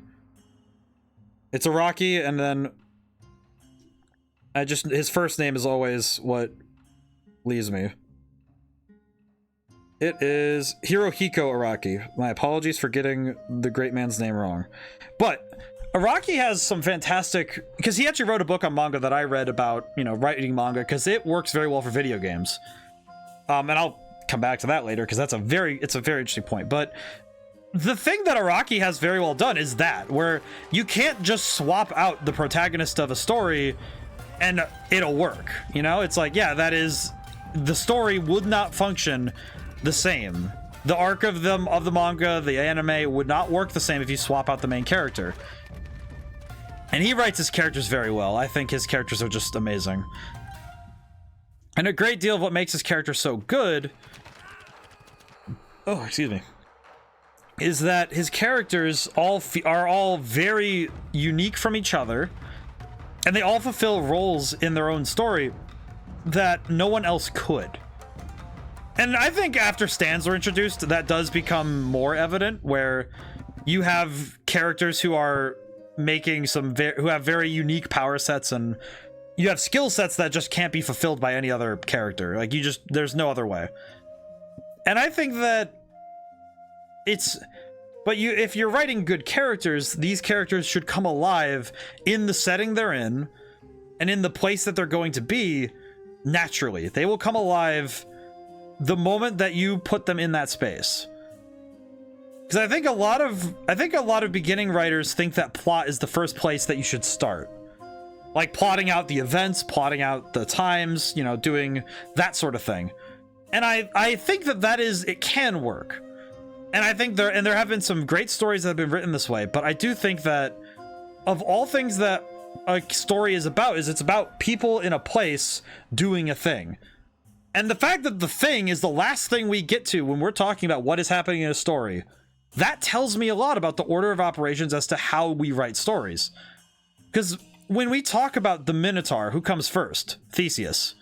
When we talk about the Iliad, we're talking about the characters. We're talking about Odysseus. We're talking about the people involved in these grand events, because the people shape the event. And I think that's what makes good writing. And by extension, I think it's also very true, because battles are won by good soldiers, but wars are won by exceptional people. And I think that when it comes to storytelling, we like to focus on the people, because those exceptional individuals become legend, even if it's mundane. Like, I don't think Atticus Finch would have been particularly excited to be remembered as such, but he is an exceptional person, not just a character, but a person. And I think that you couldn't. There are some people in fiction that become people in our hearts, not just characters on a page. They're not just they're not a fabrication. They become real because they're crafted immaculately. And an immaculate creation is never on purpose. It's with hope that it will be. Because when you write something, when you create, you write a story, you create something, you create anything, you write music, you make anything. Your hope is that it will be excellent. But you have no control over that. Unfortunately, that's the one thing none of us ever get to control. I hope one day that my stories do reach the people that they need to. I hope my books reach the people who need to see those characters in action. And I hope that the characters, entertain them and excite them in the way that I hope they do, but I don't get to choose that. I can only hope that it reaches people and keep working and keep trying. That's all I got. And it's oddly comforting in a way to know that that's all I have. That, it's like, hey, maybe people will like it, but I don't know. Maybe people will hate it. I don't know. And I think that drives good writing when we just work not for the sake of others alone. Because as much as I do want to make people happy, at the end of the day, there is still the desire to make something. And I still want to make things. And just as much as I want to make it for others, I want to make it for myself. Maybe this story will, bring me to be a more complete person. Maybe it'll teach me something about myself I couldn't have figured out without, making this thing. I don't know. But damn, wouldn't I love to find out? Just like, that's the beauty of storytelling, is that I have no idea. All I can do is hope and see what happens. I will say, though, I appear to have caused a major skill issue, as it were. Oh no, he's gone. He's on the roof. Oh no, there he goes. Bonk. Alrighty. Oh no, get him. Get him, King. Whoosh. Yeah, there we go. Okay, that's pretty good. Hope the catapult recharges before it explodes. Come on, buddy, you got it. Get him. Yes. Excellent. But I think, it's like, and I think, it is helpful to write characters who, hey, we won. I love the end pose for some of these guys where it's like, he got punched in the gut. My goodness. Amazing shot. What's the best experience you've had experiencing art and media, whether it's a game, an art exhibition, a movie, or other art? The best experience? Experiencing art or media? I have a couple. I'm grateful that I have a handful. One was getting to see the end of Final Fantasy XIII on Christmas Day with my brother. I think that was an exceptional moment for me, because that game was one we worked on for a long time, and it was well worth it. We were very excited to see the end of the game. It was very good. And I think another one would be, it's a bit stranger, but getting to see, there's a show that sounds like a great moment. It was very good. And I know that Final Fantasy XIII is a game that a lot of people, especially Final Fantasy fans, love to rag on. But I love the game. It's not, and I recognize that it might not hold up if I go back to it. I hope I can sometime on stream and like talk about it, because it's like I think I can defend it, because I think I know it well enough to be able to say, okay, here's what I think about it now, especially now that I've had time to grow between then and now. But I think there's a couple other ones, because I'm thinking a game. I'm gonna go through all of yours, because I think I have one for all four, which is weird, but I think I do. For an art exhibition, it's a weird one. This is the bizarre one. I think that it was specifically watching there was a movie. It's a sort of film, but it's an art piece. It was a scientific art piece at the Air and Space Museum in Washington, D.C., in the Smithsonian. And I remember sitting there and just taking in the grandeur of the universe and simultaneously feeling the wonder of getting to see the night sky in this way and seeing the universe, and the overwhelming dread, which sounds really weird, but it was something very enlightening to me about understanding that I have a very existential fear of space, which was really actually good for me to understand. It's also something that's been it's a kind of a fear. It's like, just like not a phobia per se, but something that has caused me quite a number of anxiety attacks. But I've come to be able to understand it. But it was also wildly evocative, because it made me understand the scale of our universe in a way that I don't think anything else could have, especially at such a young age. Movies. I think watching for the first time All Quiet on the Western Front, I'm just sitting upstairs, I'm sitting in my living room and I'm just, watching this movie. But I didn't know what I was expecting, because I was expecting, okay, well, why is this an anti-war movie? And I'd be in the open ocean, who knows what lies beneath you. True. That is very true, Julian. I think that's a fair point. But oh, we won. Wow, that was fast. Holy crap. That was very fast. But I think I was watching All Quiet on the Western Front, and it was specifically the end. And I'm not, well, it's practically a 100-year-old book with an 80-year-old movie attached to it. I think it's fine if I talk about the ending. Okay, but to talk about it, the end of the movie, and I'm talking about the original movie. Wow, 2022 movie. Well, I'm actually talking about the original release, the black and white movie. That was the original movie of All Quiet on the Western Front. Because the original movie is what I had to watch first. Because I watched it in high school. And I found myself silenced when I saw the ending. And for those who have seen the movie, and for those who haven't, the original movie, wait, wow, 1930. Yeah, the original movie it's old. It's old as balls. And it was very topical at the time because the book came out a little bit beforehand, and it's, ooh.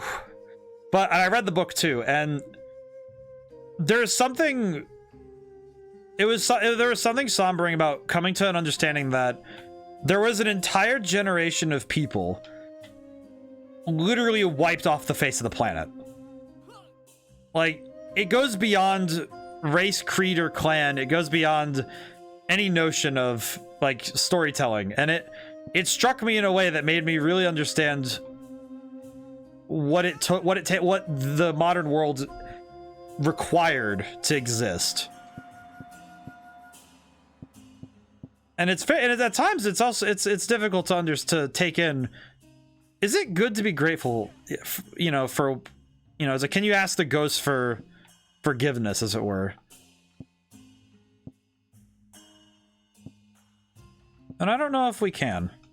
But beyond that sobering note, I also think that it was a good experience. Not a fun one, but a good one. Like I said, sometimes we need a good cry.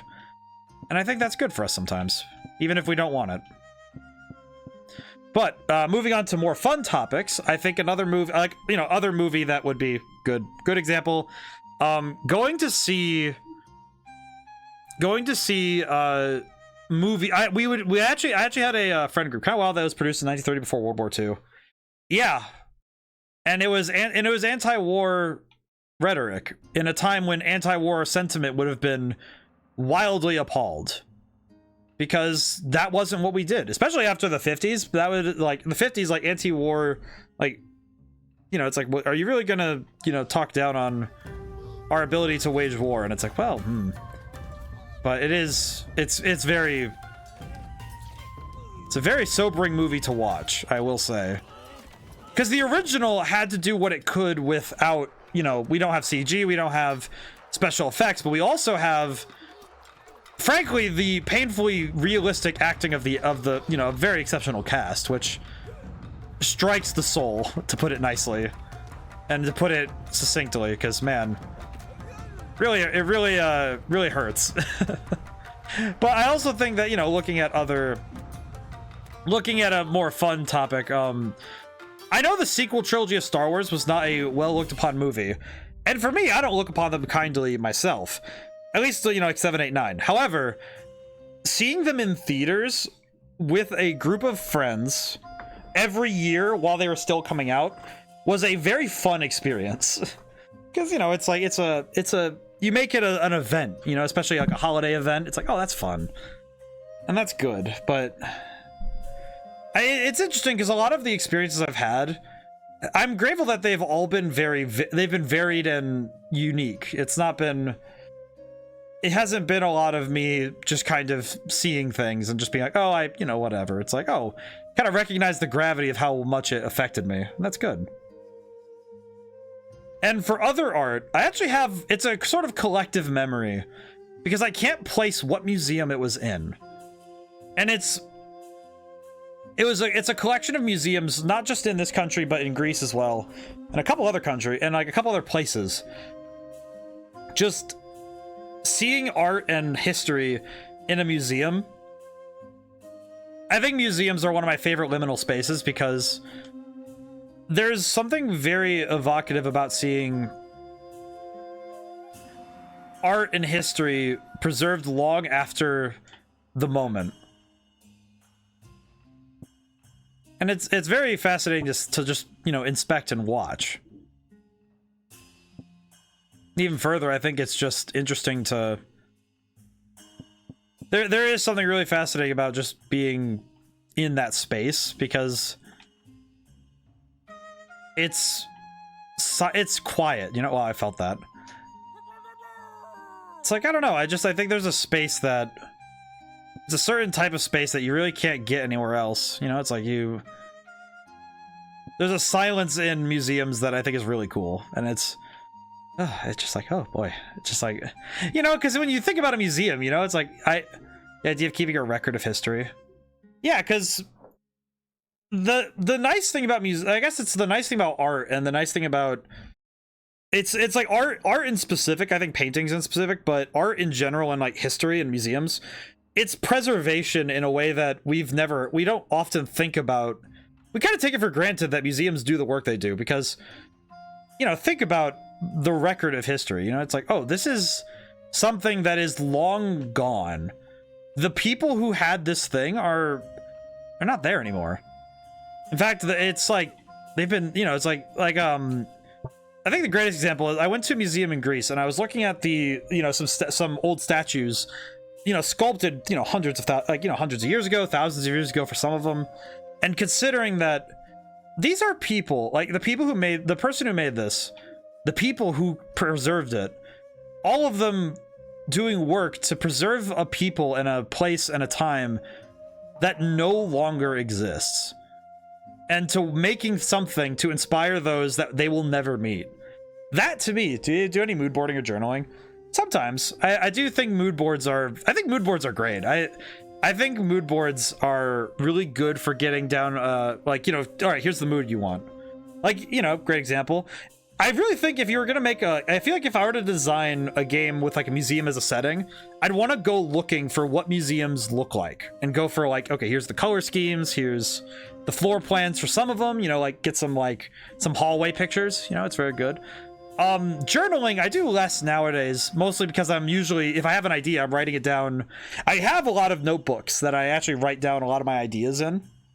And when I write down my ideas very often, which I think is, I think writing it in pen and paper is the superior method. At least for me, you know, it's like, I think I could say it's superior, but you know, it's like, what am I going to say? I'm a fox on the internet. My opinion is as valuable as you make it. Even everything today could go in a digital museum, I think, just capturing everyone's life source that make it to mainstream entertainment media. Maybe you could, but I don't think you would get the same sense of scale even using VR. I don't think you'd be able to capture that scale of, here's this thing that has existed for 2,000 years, and it's right here. You know, like the statue of the discus thrower, the pillars of the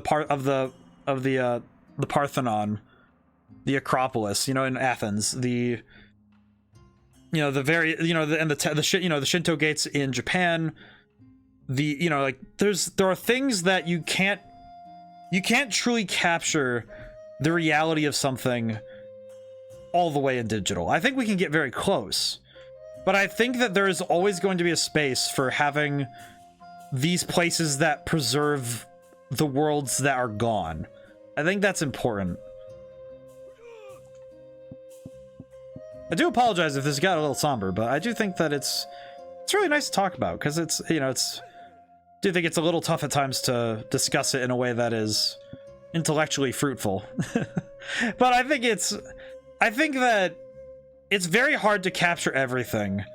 So it's good that we capture what we can and hope that it inspires people in the future. You know, just hope that it does the job that we hope it will. Because that's all we can do.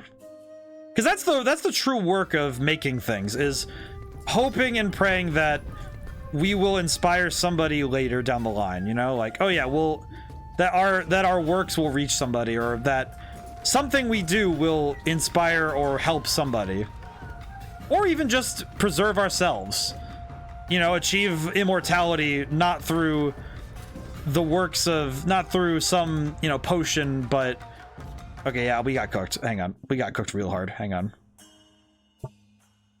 That was an absolute cooking, my man. But because that's actually, I think, the truest form of like immortality. You know, I don't think that I think the greatest form of immortality is not, you know, being able to live forever, but by being able to exist forever through the words, through our you know, our good deeds and our actions. The only unfortunate thing is that it's greatness that is preserved, and that doesn't always mean good things. Actually, I just reminded myself of a, it's very bizarre that this is the first quote that comes to mind, but it makes perfect sense in context. There was a quote from, it was Harry Potter, of all places, my brain went to. It was Harry Potter where they said, where it was like, what was it? It was, I think it was Ollivander who says, you know, it's like, Voldemort was like he was a great wizard, not a good one, but like, you know, he did terrible things, but great. And it's like, I feel like that's a very poignant take on history, because it's like, well, yeah, this is a great man, not a good person, but he did terrible yet great things. This is someone who will be remembered for all time. And yeah, not for the reasons that we'd hope that people would be remembered, but it's important that we remember both, you know, the fantastically good and the painfully evil, because they're both important groups of people to remember, as unfortunate as it is. Oh no, the catapult went down. Oh noes. But will we win? Oh, fingers crossed we figure this one out. Get him, boy. Amazing shot. Amazing job. But I think also the, oh wait, we did win. Holy crap. This guy did not know what he was waking up to today. Even the bow has a stupid face. But I think that, you know, it's like, it's hard to capture a space, truly, you know, when you're, hey, what the heck? Oh. Dynasty. Oh, now I get to be the dynasty. Hwacha. But I think that there's good to be had in,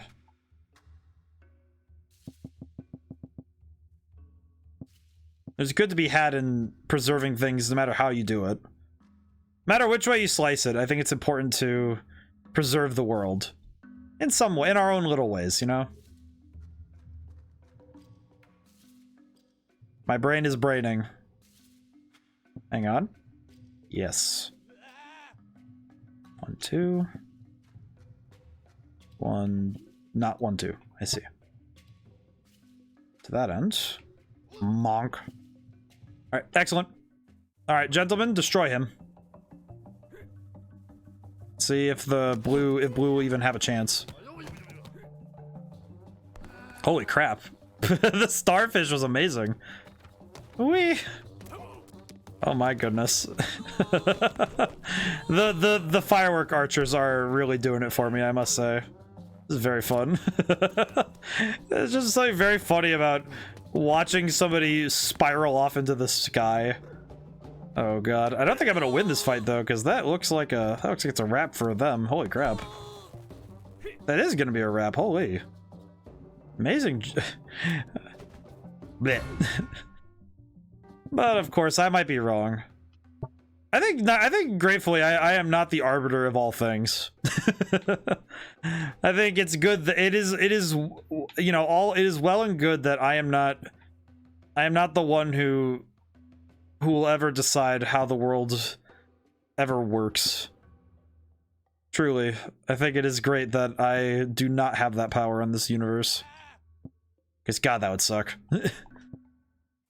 Alright, maybe the Hwacha will work. Well, it hit some people. That was good. Oh no, the Hwacha got broken in a single shot. Are you kidding me? Oh, this is going even worse. Oh my. I'm kind of astounded by how bad that went. It's kind of exceptional how bad that was. Okay, I think firework archers is a go-to plan. 2, 3. Oh wait, let's do bring dragon. Bring 2 dragon. And then consider 2. I don't have enough. Crap. Let's bring 2 firework archers. I probably want to stay away from the fire, huh? This'll do. I'm sure this will be fine. Go, dragons!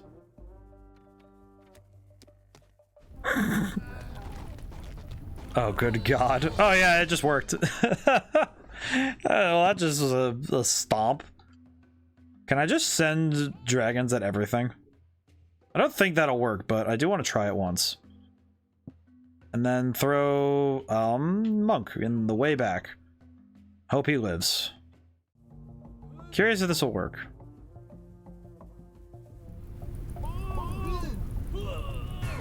Unfortunately, it did. Are you proud of yourself and your work? Oh man, I love this game. But yeah, I think that I do think writing journals down is very good. I think it's good for the soul too. It's good for the heart in a way that I don't think other stuff is. 2, 3, 4, 5, 6, 7, 8, 9, 10. I think I could probably put down a Monkey King and see what happens. Monkey King. Good God. All right, and then use a Hwacha. This is probably not going to work as I hope, but I'm going to try it anyway because it might be fun. Ninjabber, and then another archer over here. Let's go. Get a monkey. Oh, one of them did go down. Holy crap. Holy crap, Monkey King is going nuts. Whoa. Oh my God. This looks like a scene out of a movie that they're trying to tell you that, hey, stop attacking the animals. Holy crap. That is so many arrows. Oh boy. But I think journaling, I think especially if you have some things to work out mentally, I think journaling is very good for you. So let's do a dragon in the center lane, and then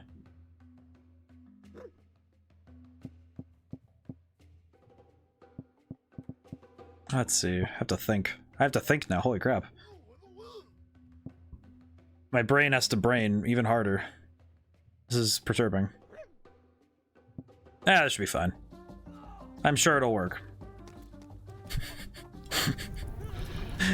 There is a lot of comedic value in watching somebody's shield get taken away from them because they have to deal with the whoa. What is the dragon is? Oh God, the dragon's going nuts. Oh no.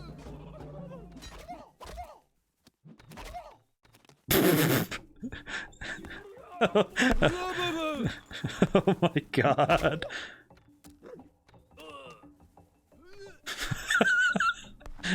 The ragdolling really just sends me every time. Pretty insane. Yeah, Julian, I cannot even, it just oh no. Oh no, is he gonna win? Who's gonna win here? Oh no, is he gonna live? Oh, never mind, he's dead as heck. He dabbed on the way up. Oh man, I think this game, like, as much as it makes me have to actually think and use my brain to, you know, strategize a little bit, I appreciate that the visuals of this game are just so stupid that it just, no matter what strategy I'm doing, it's gonna be fun no matter what I do. Let's see, let's throw monkey. Let's see, monkey, and then Hwacha, and then the rest are just archers. I can't do anything else. 300. I could get. Actually, wait. Let's do some archers. Ninja. Samurai. Every time I say the word samurai, it's funny because my first thought is not Samurai Jack. However, it is something about a samurai, and it's the song "Knocking at Your Back Door" by Deep Purple, which is probably not anybody's first pick for thinking about the word samurai, but it's mostly just because I really like that song. it's a banger through and through. And if anyone ever has the thought to go look up a song for my sake, yeah, Deep Purple, that's some good stuff. Because in my, it's one of those things where it's, you know, you have a song lyric that always stays, like, you know, a set of lyrics that always stays in your head. And Knocking at Your Back Door has one where it's like, what was it? Lucy was a dancer, none of us could chance her because she was a samurai. And it's like, I don't know why, but I remember just being as a kid, it's like, oh, girls can be samurai. Because I remember it's like, you know, the obvious awakening of like, oh wait, girl samurais. And then it's like, yeah, now I'm just like, yeah, now I get it. I get where some of my favorite things come from. Because man, lady samurais are pretty sick, not gonna lie. That's an aesthetic. I was also the kid who basically told my kindergarten teacher, it's called pretend. I can be whatever I please. I can be a samurai, I can be whatever I dang please. It's probably why I'm also an author, because I was told very early on when I was a kid, like, yeah, it's like, all right, so what are you doing? I'm like, oh, I'm writing about a princess. Okay, well, it's like, I never had somebody say, you're a boy, you're supposed to be writing about, you know, Transformers and wrestling. It's like, no, my mom was like, oh, cool. What they doing? It's like, oh, you know, doing cool stuff. Cool princess shit. I didn't say that as a kid, but I probably would have if I was given the opportunity to say shit. If I was given the opportunity to say that, I absolutely would be like, yeah, cool princess shit. It's dope. Oh, boy. I mean, granted, I was also a very strange little lad. I was a strange lad. Stories are fun to write, though. They are very fun to write. But it's like, you can't really, I don't know. It's like when you're playing pretend, you can be whatever role you want to be. It's pretend for a reason, you know? It's like, do I want to be a princess today? Yes.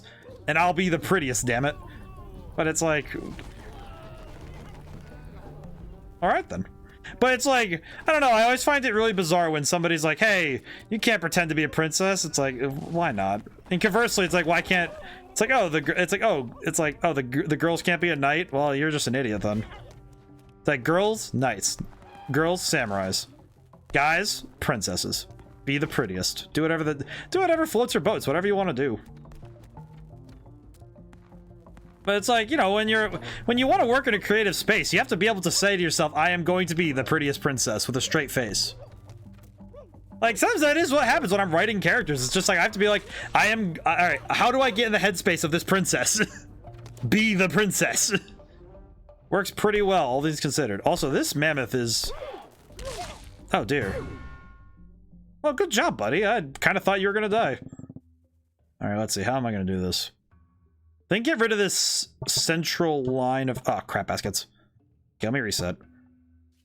But I think it's truth though, when you're writing stories, at the end of the day, you're basically playing pretend with yourself, imagining a series of events that you are then going to transmit through paper to other people via the most powerful form of telepathy, pen and paper and language.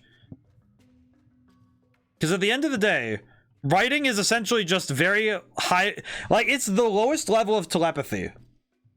Like, writing and storytelling is telepathy, and I will prove it to you. I got this from Stephen King's book on writing. I want you to do something for me. Imagine a table. It has a red tablecloth on it. There is a vase with flowers inside the vase, sitting in the middle of the table. Congratulations, I just used telepathy to transmit an image into your brain.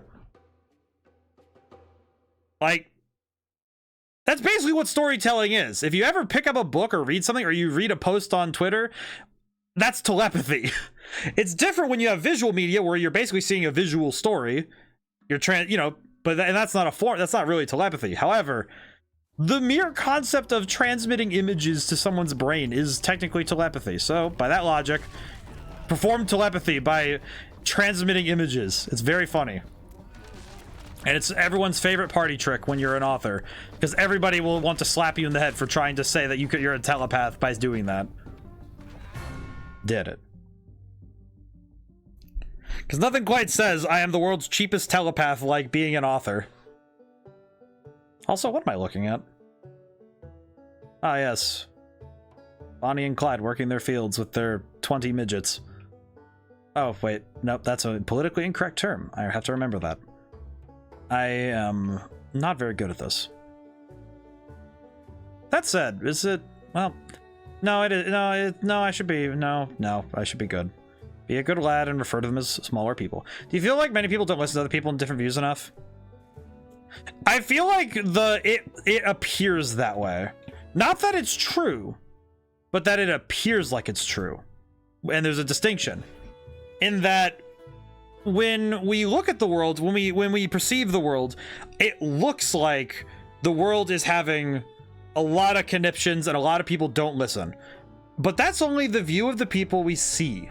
You know, the internet, I think, is a very deceptive place because it looks like a lot of people just aren't listening to each other. That, you know, could very well, and you know, for those people who aren't, you know, being keen on listening, yeah, they just aren't listening. But there's a great many people who are trying their best to be better. But the key thing is that people who want to be better and people who want to be genuinely good are not the ones you hear the loudest. Because when you have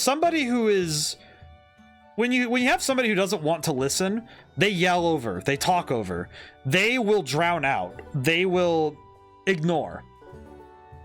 But when you have people who really want to listen, allow voices to carry through and then respond at a reasonable volume. So a lot of people, and there are a great many people who listen to other people and take in those other opinions, and they take them in very well. They take it in, you know, calmly and with, you know, maturity. But a lot of those people are drowned out by the cacophony of the internet. But oftentimes when I talk to people in person, it's very easy for people to listen to each other, to hear what people say, to understand. And I think it's rarer than people would like to ever believe that people are genuinely that awful to each other. But we get it in high concentration because those loony bins on the internet are generally, they're given a wide platform to exist on. And they become our main basis to, you know, understand from. But I think that when you're taking in the internet from that, it's like, oh yeah, it's high concentration of stupid in one place. But when you step outside the screens and look at what the world's doing, yeah, most of the time people are just doing okay, you know? It's like, oh, they're doing fine. The world's all right, you know? It's not to say that it could be that it's 100%, you know, pizza party, 100%, you know, whoops, yippee-ki-yay, but it's okay. Things are good. They're a lot better than I think it can appear at times. But I think there are a great many people who genuinely want to hear and understand what other people are throwing down and see what they're saying. And there are always, I exploded. But I think there will always be, as long as the internet exists, which hopefully is for a good long while, so we can see the ramifications of it and understand what it's done. I think that as long as we have that, as long as we have the internet, I think there will always be a high concentration of crazy put into a small space.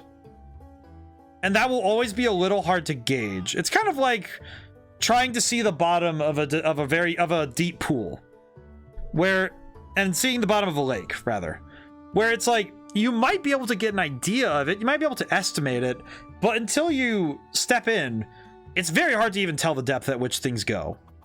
And I think a lot of times there are a good number of people who are, holy crap, he's going nuts.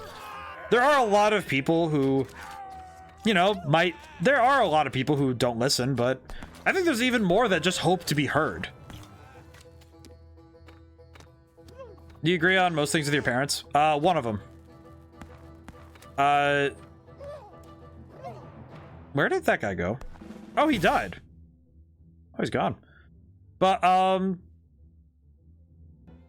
it's I guess just to keep it brisk on that on that one, it's more just that, like, I talk to my mother more often, so that is the primary reasoning, mostly by choice, but that is a very personal topic. 2, 3, 4, 5, 6, 500 left. Can I do anything with that? Get ninja. Yeah, that'll work. Ninja.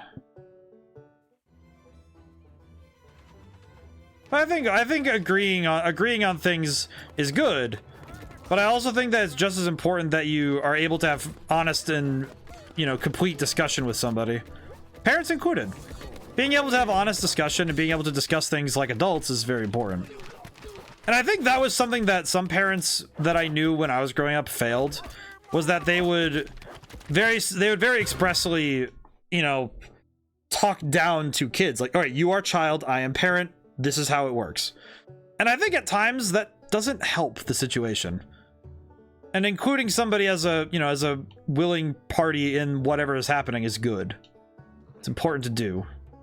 2, 3, 4, 5, 6. I think I want 7 and 8. I want 9 and 10. Let's see. Oh god, that was my life at the end of high school.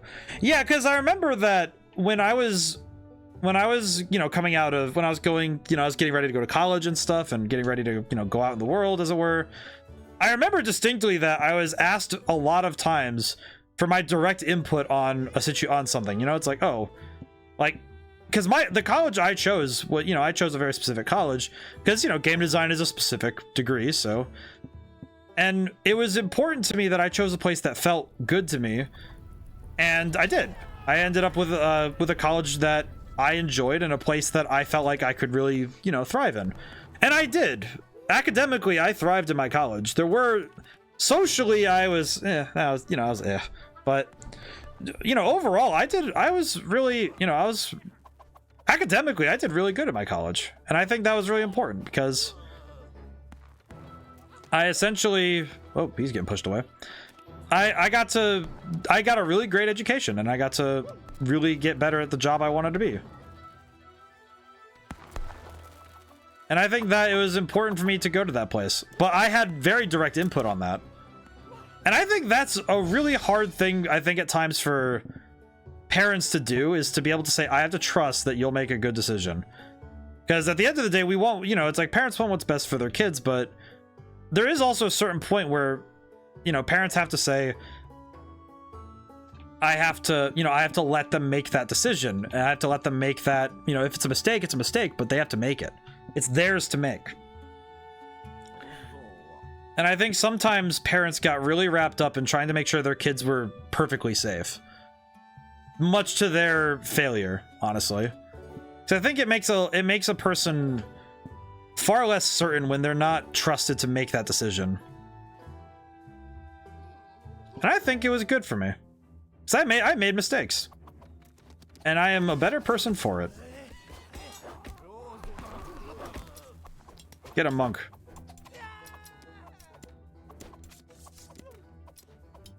Excellent work. Oh, the ninja's dead. Oh no, he's not. Get him. Get him, my boy. Never mind, he's dead. Crap.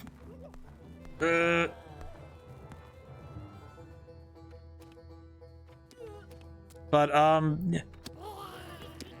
it's interesting though when you take in, like, you know, life experiences like that, where it's like, oh yeah, you know, it's like, can you internalize a life experience and turn it into something to, you know, make to, you know, with creatively, can you work with it?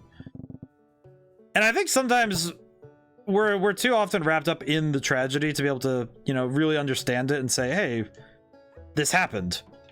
All right, from there, where do we go? So I think that is a very hard thing to do. To be able to say, hey, the life happens, and how do you work? How do you go further from it? How do you learn from it? That's hard. And that was all we needed, was dragons. I see. I think learning from life is probably one of the harder parts. Oh wait, more dynasty? Really? What are you looking at? A knight. Ooh. And bishops. Only 1,200 though. Dragons seem strong.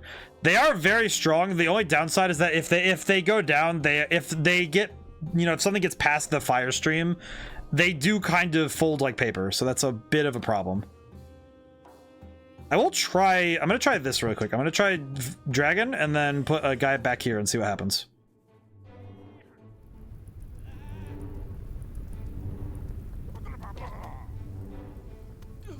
Wow, the dragons are strong. What the heck? They just like ragdolled everywhere and they just won. Well, geez, now I just want to see if that works every time. Just see if it happens. Oh boy. Yeah, look at this. Like, look how strong. Oh, what? Nope, it's dead.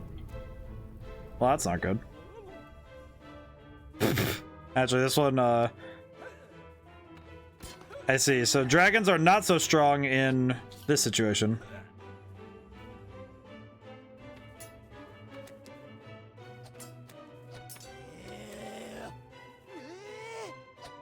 What is happening?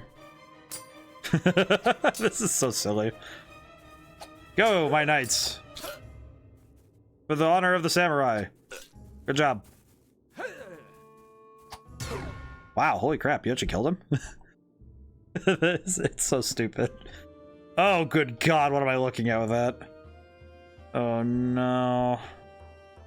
Actually, wait, question. 2, 3, 4, 5. 1, 2, 3, 4, 5. 1, 2. Go! Fire, lads. Maybe. Uh-oh. This is a mistake. Oh no. Was this a mistake? Question mark? Oh, never mind. Working out. Die. Genie. Oh, man. Oh, boy. I do think that this is going to be probably one of those streams where it's more of a podcast than a stream. Oh, it's fun, though, isn't it? I haven't had one of these in a while where I'm just, like, kind of just kind of playing around and having a good time and just talking. This is my just chatting category. It's just me playing tabs. Wouldn't that be a thing? Just every time I load up tabs, just me wanting to do a just chatting stream. That would actually be probably the best way for me to do it. I'm still doing something with my hands because I have a problem when I'm like, if I'm streaming and I'm just, you know, empty, you know, just kind of not doing anything, as it were. I really prefer to be active when I'm streaming. So I was just thinking, this is very interactive podcasting we love. Well, that's good. That's good. It's good to hear that people like it, though. I have had the thought that maybe at some point, you know, because I've had a lot of, you know, just various eggs in various baskets that I'm waiting to see. And it's like, the nice thing is that any one, you know, component of my life could, strike lightning. And it's like, okay, well, I can focus here. Like, oh, if books do well, I can focus on books. If music does well, I can focus on music. If games do well, if the games are doing better, I can be, okay, cool. But the games can be like, take precedent over other project types. I have wondered that if streaming ever got like, if streaming ever became large enough, it's like, okay, what would I be able to, you know, how would I handle it? And it's like, well, I feel like adding a day of like a stream night where maybe it would probably be like, or even a stream like during the day or something. It would have to be, I probably would have to be during the day for me, but something akin to essentially a podcasty type thing. Because I think that is fun, you know. It's like because I think every now and then having a time to just like ask questions and talk, I think that is really good because it's also nice for me because like, oh cool, I can talk about stuff or talk through things, you know, and I kind of work it out mentally myself too, you know. Like I have had the thought of doing when the next game starts work is to start doing streams during the day where I just stream while I'm working, like, oh hey, here's what I'm doing today, or just having the stream on and talk through my process and just do it that way. Because that would be fun. I figured that would be a lot of fun. I know some people would really like to see that. Because that would be a great bit of fun for me. So that might be something I do, but I'm uncertain about it yet.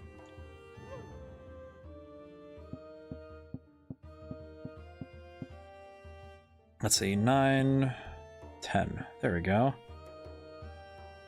900. What an awkward number. Let's grab a ninja, put him way in the back, and then do... I think a monk and a samurai right up front. Yeah. Actually, you know what? No. Samurai warriors. Go! Go, gents! Go forth. My forces advance on your line. But I think it's because I've considered doing more game design, more like when I'm doing dev stuff, like having, you know, streams to, you know, have people see what I'm doing. So, you know, it's like, because then I can get more direct feedback on, oh hey, is this going to be something people like? How, like, you know, how do people feel about this part of the game? I know one that I've been thinking about a lot with that in specific is the next game is supposed to be horror, so having a, you know, direct benchmark of, hey, is this too much? Or, hey, is this, you know, is this about right for, you know, horror? Is this about right for how are people feeling about, you know, the aesthetic we're going for, right? And I think at times it can be hard to grasp that without having someone directly saying, hey, I think this looks good, or hey, this looks probably a little too intense for some people. It's like, oh, that's fair. And it's not necessarily that it's like, oh, I would just immediately like be doing like, oh, chat chooses what it goes in the game, but more of like having a good idea as to what, you know, target audience, like, because target audience is generally the people watching, so it'd be like, okay, cool. What are people into? What do people want in their horror games, as it were? Because it is hard to gauge sometimes what people are going to be into, you know? Let's see. 1, 2, 3. 1, 2, 3. I think if I do 4, it'll be an even number. Ah, not quite.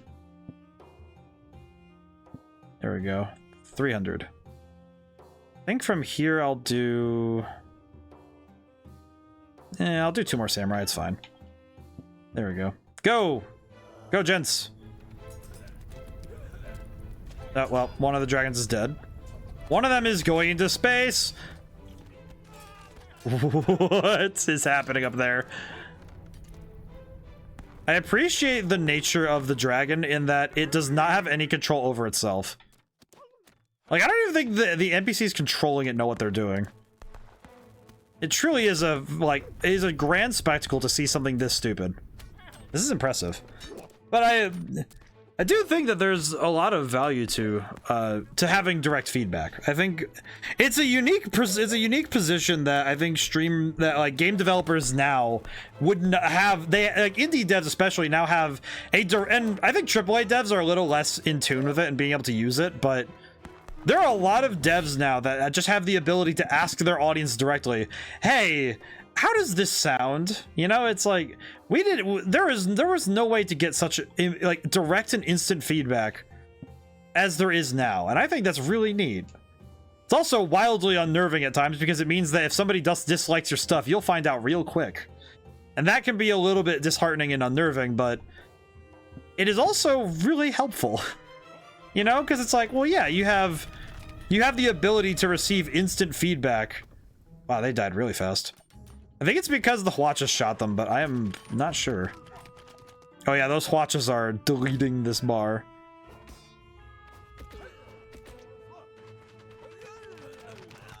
Wow. How are you alive, sir? Sir, you are in danger. There's a Hwacha right over there. How?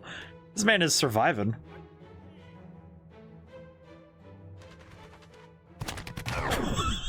From this angle, that is the most scary thing I've ever seen.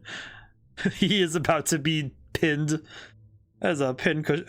This guy has never been... Yeah, that's about... Wait, what angles? Yeah, that's about the angle. That's about what I would be doing if I saw somebody getting shot like that. That's a fair point. Alright, where are we at now? 2 formations. Oh, I see. But yeah, I think that I've had a lot of ideas. I often have a lot of ideas, and it comes down to, okay, what do I have the ability to, you know, to make actionable?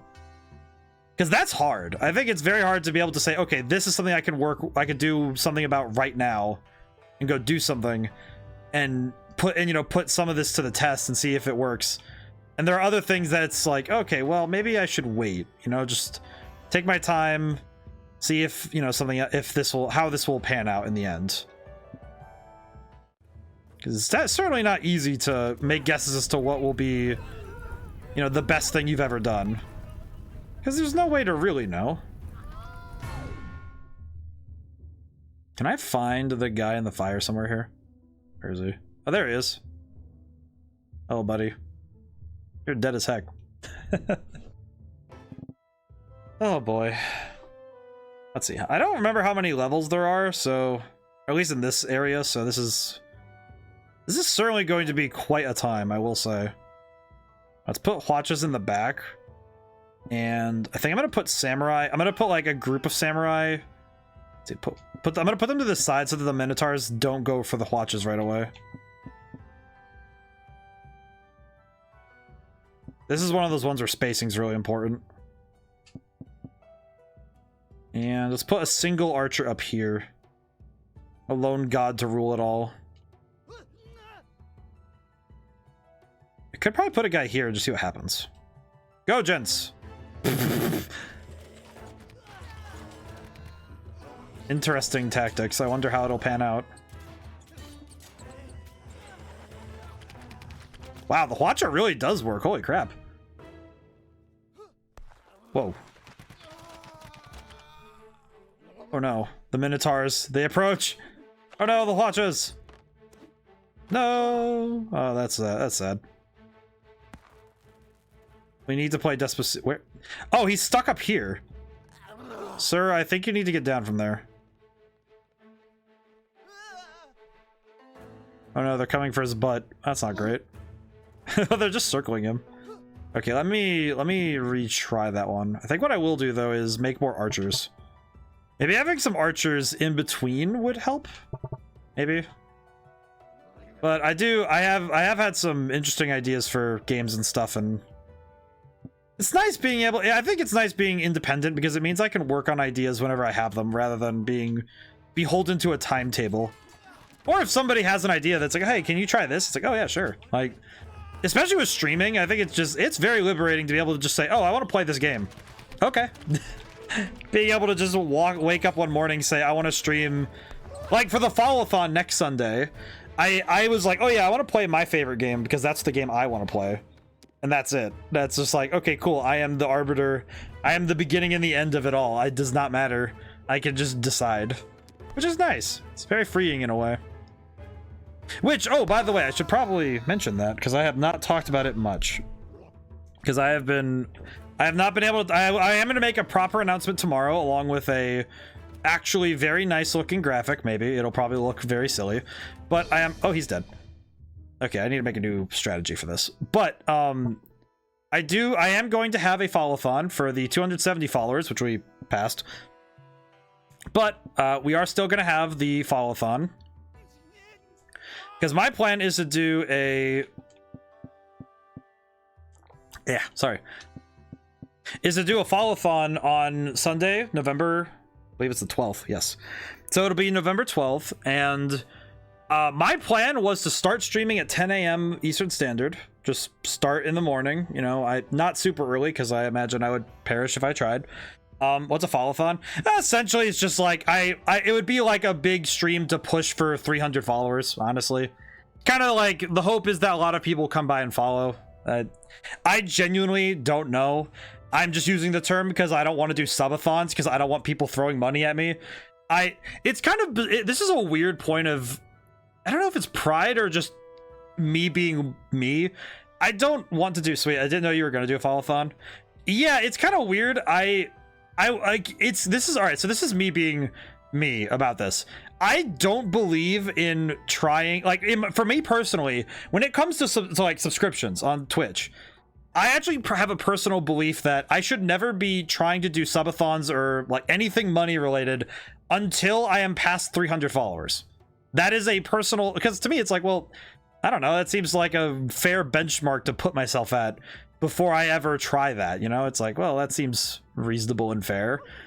Like, I don't think it would be a, I don't know, it's just like, it's a weird personal thing. But regardless, it's just like, it sounds reasonable. And it's just like, but I was like, okay, well, I can do, well, we hit 270 and I promised a longer stream anyway for it whenever we hit, you know, 270. And we skyrocketed past it due to a particular night of streaming.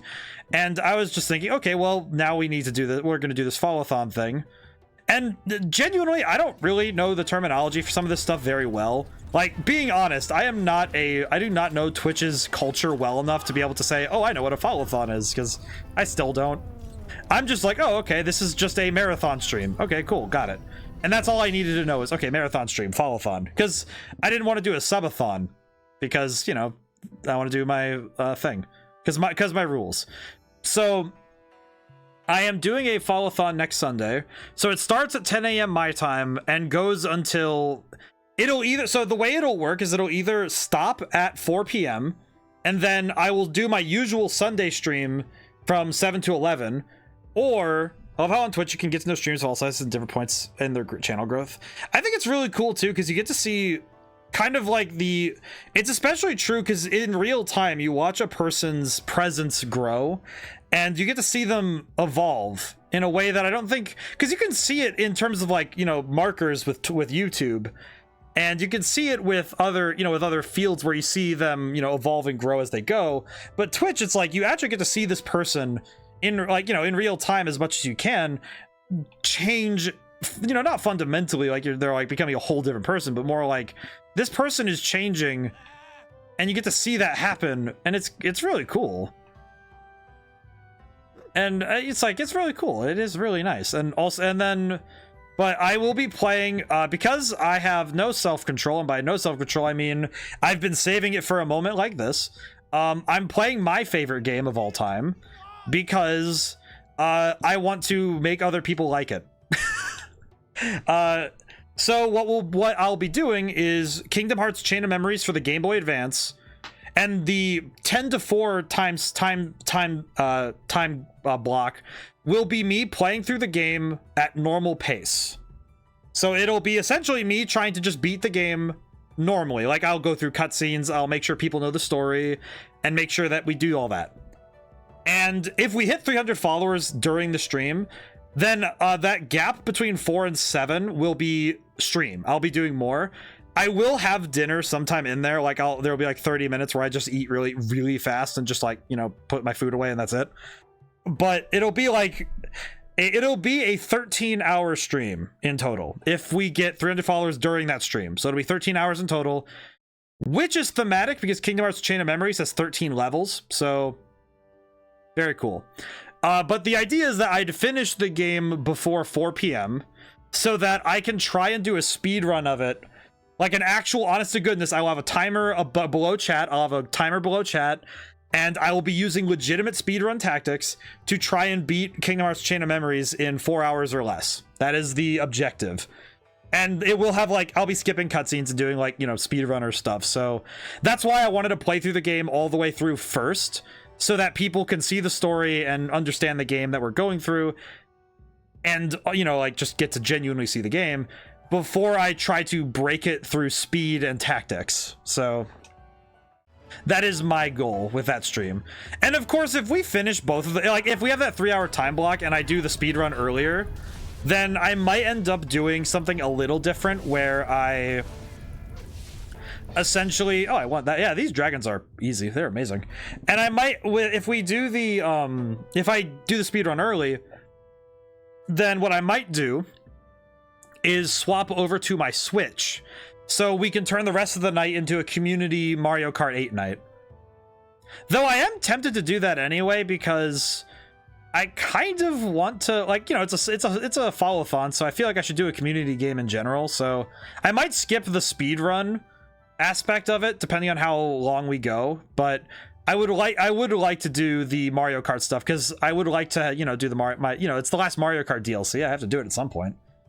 And though I do think it would be better to save it for the Mario Kart for the next Sunday, because I would like to give it a proper, like, stream, because I like making the community nights a dedicated thing, not just like part of another thing, because I like giving the community a, like, you know, it's a proper thing. They should have their own stuff, at least to me. I don't know. I think I'm also very weird in comparison to a lot of streamers anyway, because I'm a very strange creature.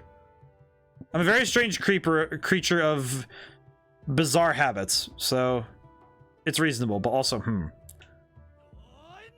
let's see, do I want to, I think what I'll do is do this, actually wait, do this, and then have a ninja on the side. There we go. Excellent. Go! Excellent, first bombardment. Oh my goodness. I got to see those shields go nuts.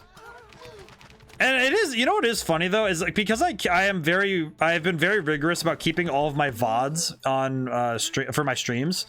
I do wonder, I might need to go do this at some point and go, like, do something either as a YouTube video or as a as a stream itself, is do a viewing of my old VODs, Specifically, I'd like to go, like, just watch my very first VOD of Shin Megami Tensei 5, because, man, I must have been a little goober.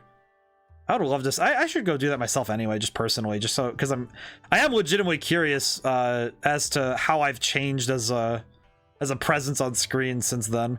Because I don't think I've changed too much, you know. It's I don't think I've gone through like such a radical shift in personality, of course, but I do think I've definitely gotten more comfortable on screen, which is very nice. But also, it's very funny thinking about the nature of it, because yeah, you know, you become you get more comfortable, you change.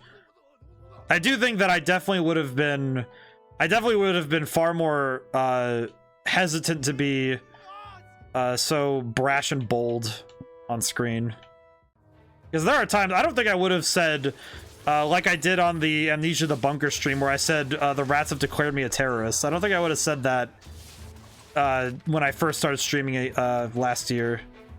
I don't think I would have said that at all. I don't think I would have been as comfortable with myself with that. Also, those snakes really messed me up. Okay, the Hwachas are not gonna... I think a single Hwacha for this center line would be enough, maybe? Perhaps. 5. 1, 2, 3, 4, 5. 2, 3, 4, 5. 2, 3, 5. There we go. I think I'm gonna do a Monkey King back here and let him just kind of rush in. Do a monk right here. There we go. Go! Excellent. Okay, that actually worked really well. Holy crap. Go, Monkey King! Yeah, the Zeuses are kind of messing me up, though, so this is kind of bad. Get a Monkey King. Go!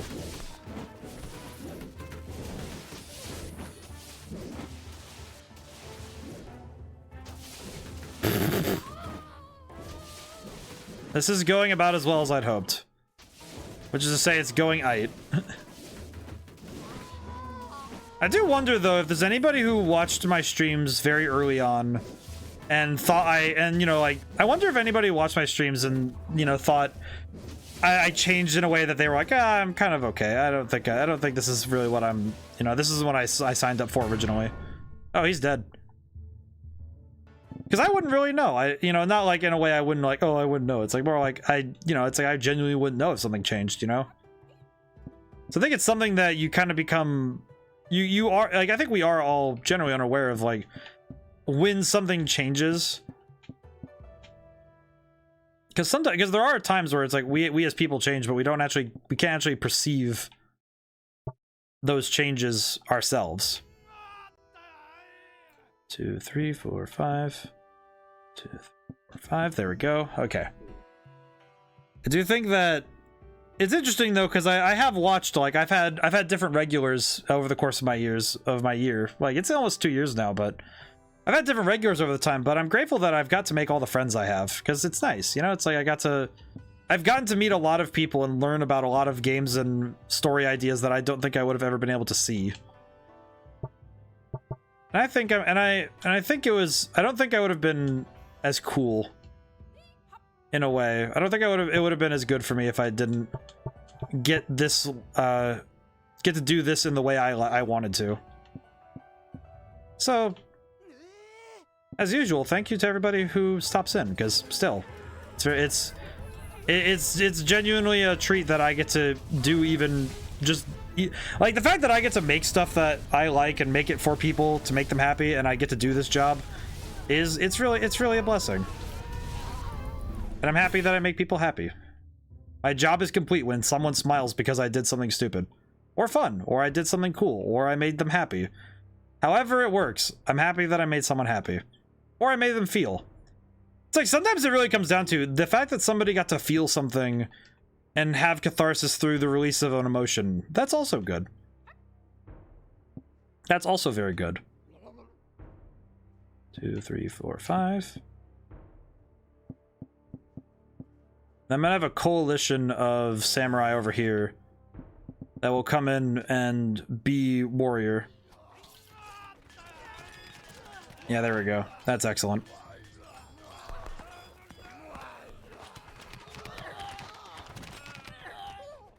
I think this went poorly, but I don't know. Yeah, it went poorly. Uh-oh. Oh, God. What on earth? Which one of you guys was throwing them at me? Holy crap, these guys are crazy. Okay, so I think the dragons are going to have an issue. However, I think the watches were onto something. I just need to... What I do need to do is... What I could just do is... do that, and then do the rest of these... There we go. That should work. Oh, good lord. Oh, that's not good. Those leaping lads, my goodness. It's also interesting seeing contemporary streamers and how they've changed, you know? It's like, because a lot of them have become foundational for me. For those who have seen, streamers have rated into, it's like, it's interesting because as a game designer, I started streaming also initially to learn to see, because I think streaming lets me see people, be candid about games in a way that you don't really get to have as often when you're dealing with, like when you're dealing with just like, oh, you have people on the internet writing things. It's like, okay, yeah, sure. But when you have somebody directly there saying and playing in real time and seeing them react and shift to the game you've put in front of them, it's a different experience overall. And I think it's something that can't be undervalued for any dev of any size, It's like,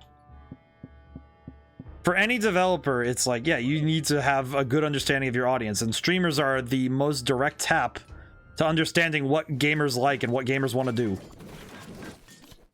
And I think that's really important. And also, it's just like, it's cool because like streamers like one of good friend of the channel's Genie. My brain just was like, I usually call her C, and it's like, well, that wouldn't help anybody.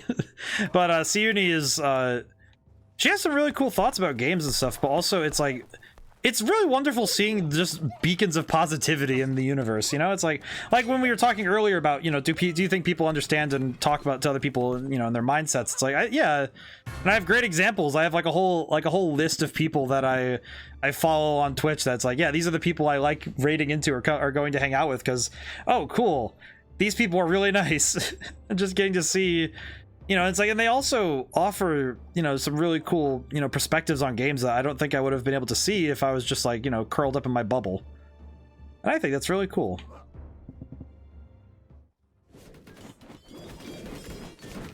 And it certainly is just a blessing to get to meet people like that. Like Hecko, who's a regular at the channel and just a overall just awesome guy. Reezy, kind of cute Reezy, excellent. TK&M, I do not get to stop in and see TK&M streams as much as I want to. But they are awesome. Very good friends. They're awesome. Did it. But it's like, it's amazing with that the internet is a fantastic thing, and the fact that I can just load up the internet, and it's like the fact that you can find out the real nonsense the world gets up to at the same time as seeing the real cool things and the good that people are trying to do at the same time. I think that's really nice, and it's sweet, and it's really good for the soul. And it's just, oh, let's see, my brain needs to work. What do I do? I think if I do monkey, I guess that we're just doing Pokemon Stadium 2 strategies because we're just going for monkey. I think what I'll do for the archers is, I think doing one fire and a Hwacha will... I think this will work. Let's find out. Oh, good lord. Well, I guess it's working. Maybe? I'm actually kind of uncertain if this is going well or not. I have no idea if this is going well. The beauty of war. We have no idea what's happening. I think the Hwacha just killed one of our men, but that's okay. Well, that was victory.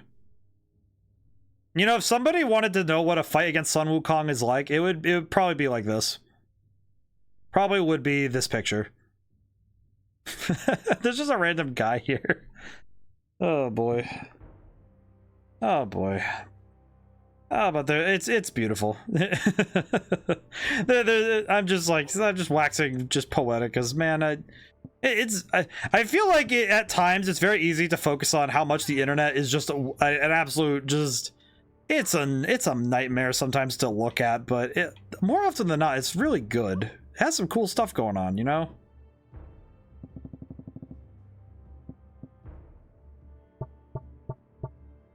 And also just seeing all the people just trying to do their best. It's really neat. All right, lads, go in.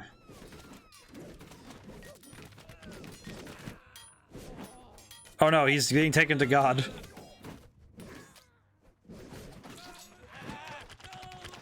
Wow. That actually went really well. Good job, lads.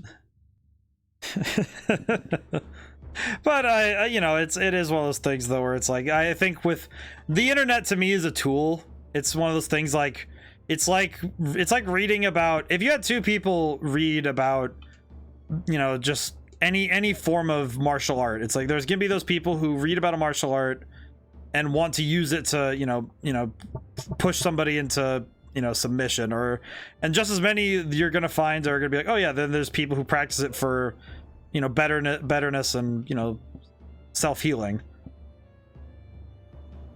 And the internet, like many things, is a tool. It is a thing that is not good or evil, it just is. And I think the internet is just neat. Wow, those guys are gone. Where is the monkey?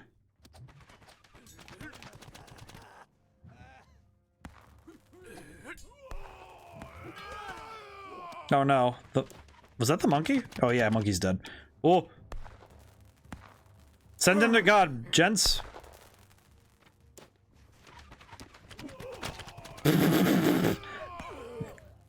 Oh no. Oh no. What is this watcher doing? Lad, you need to aim. My good sir, you must aim for your safety and for the sake of the homeland. Thank you.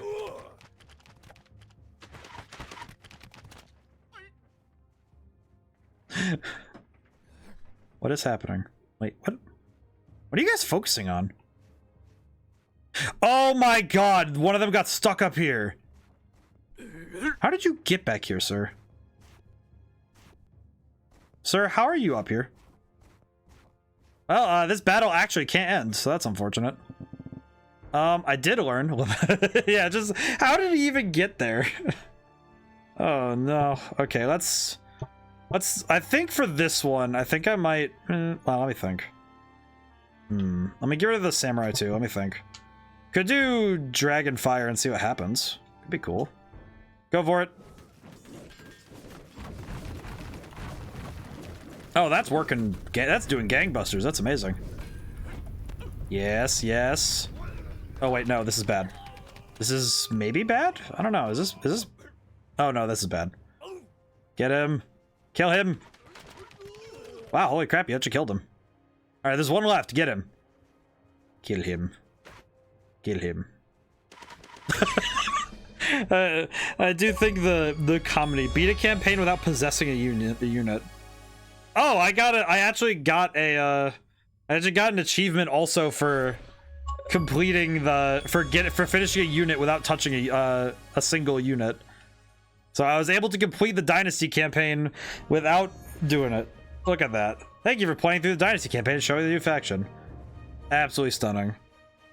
Okay, just for the sake of the meme, let's do a sandbox really quick because I want to do something. Simulation. What the heck is all this? What the heck? Castle with archer towers, corridor, maze, simulation, broken bridge. Whoa. Whoa, this is sick actually. Let's see.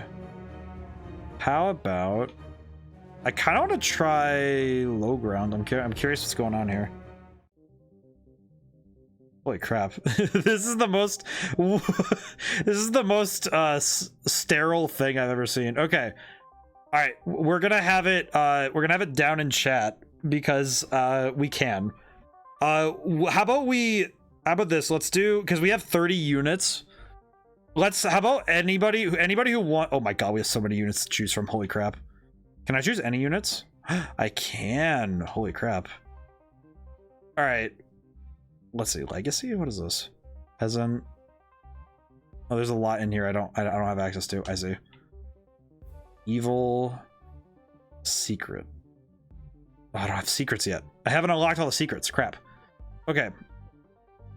All right, from the ones we've seen already, from like, so it's Dynasty, Tribal, Farmer, Medieval, Ancient, Viking, Viking. All right. We're just gonna throw 30 of a single unit on each side. So who wants the first choice? I will choose, we'll do it that way, because I am the arbiter to which the chat may inflict wounds onto the screen.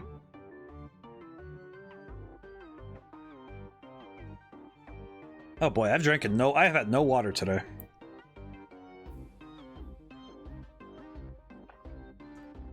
Or rather, I've had no water during stream. But you know what I will do? Let's do, just to test the waters on this, as it were. I think what I'll do is I'm gonna have 30 ninjas. 1, 2, 3, 4, 5, 6, 7, 8, 9, 10. 1, 2, 3, 4, 5, 6, 7, 8, 9, 10.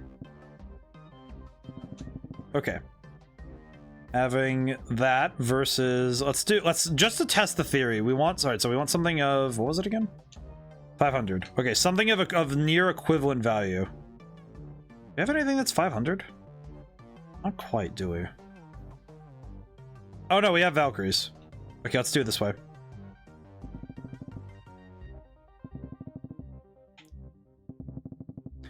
Okay, now the question, now we're gonna see what happens. Let's see. Oh my god. There's something very weird about seeing all this happen in a very sterile, like, black and white area. What just happened? They got shredded. These Valkyries are not doing very well. Clearly, they were not the ones from God of War. Let me see. Let's see it again. Let's do best of 3. Best of 3 battle. Go. Oh, it's because they only attack in tiers. I see. I kind of hope the Valkyries get a victory, because it would kind of so... okay, ninjas are very good. Okay, question. Go back. How do I... Low ground. Okay, let me see... Defend the tower. I want to see this really quick. What does this look like? What the heck is all this? It looks like a Roblox map, the freaking thing. What on earth am I looking at? This actually looks like an honest to goodness Roblox map. What am I looking at? Okay, let's have a medieval siege, shall we? 1, 2, 3, 4, 5. 1, 2, 3, 4, 5. 1, 2, 3. 1, 2, 3. Okay, and then put some squires at the very front. Hello.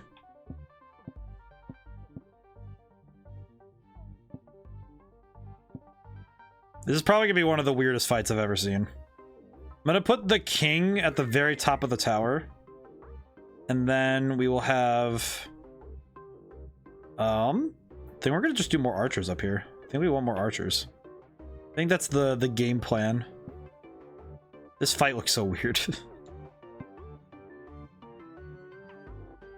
Okay, and I will put some more squires in the back so that they come in as reinforcements to hold the line. All right, cool. And now we need to choose a force by which we will siege with. Let's see. I think we'll do it with 2, 3, 4, 5.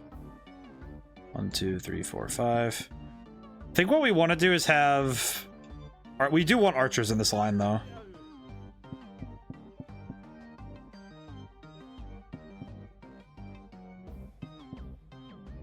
Lead archer. Is this sandbox? Yes, this is sandbox mode. So I am just messing around with it at this point. I think I just wanted to see really quick what this looks like, just because it looks very funny. All right, we'll bring... Actually, wait, no, not the Jarl, but we will bring... I think we'll bring Zeus.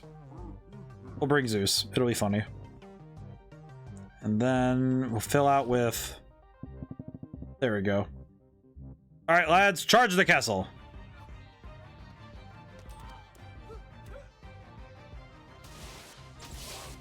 My God. It's so funny looking at this battle from this angle. What will you do, boy? They approach your castle. You must fight. Oh no, you died. Oh, this is cool as heck. Look at this. Kind of cinematic, they're coming up the stairs like this. The archers kind of coming down here, though, is a little bit sad, because they are definitely not doing their best job, but...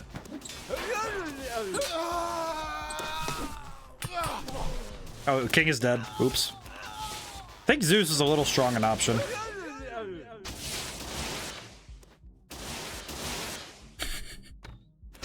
Oh my God. I guess the castle did not stand very well. I like this mode a lot, though, because it means that we can just mess around. Okay. So... wait, no, not that. Let me change maps really quick. Let's see. Let's see, what do we have? We have not seen... We've seen Dynasty. Let's do... Ancient Sandbox. What is this one? Are you concerned about our future where robots feel suffering? Well... You know what's odd to me is that we technically already have a lot of examples of this happening, and I feel like it's kind of just the same as when people suffer. It's like, what we've done is created a race of beings capable of suffering, but we already have that, so it's almost like we've created an additional surplus of people now suffering. Alright, so I've been replaying Borderlands the pre-sequel off stream with some friends, and there's a character named I'm just gonna like, if you've never played the game, don't worry, it's fine, but don't. But I like pre-sequel's gameplay, but story-wise, there's a couple things that make me upset. But there's a character named Felicity who is an AI. She's like Cortana. She's like a ship AI, and it made me realize that a lot of AI characters are like characters in fiction are written to just be people with a different skin. They're fundamentally just people, but they have the veneer of you know, robotics. They are essentially people, though, because they break the 3 laws of robotics. They are capable of all these things, and they essentially are, for lack of a better term, living beings. They are human. They are essentially sentients of a human capacity. And I've seen a lot of examples of characters that are sentient, you know, sentient entities that are the only difference is that they run on 1s and 0s and don't need to eat. There's no difference to me.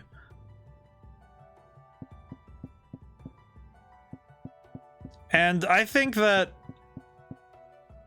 when we get to the era where we have robots, you know, just, you know, sentient robots being able to, you know, be able to move and feel and think as we do, I feel like we're just gonna need to understand that we've created a separate race of beings that is our equal. Because, I mean, another great example I think of is like, okay, the entirety of Nier Automata is androids made so close to humankind that they are humans. They are essentially humanity's successor. And to act like they are anything else is to be, you know, it's a bit of a foolish game to try and play.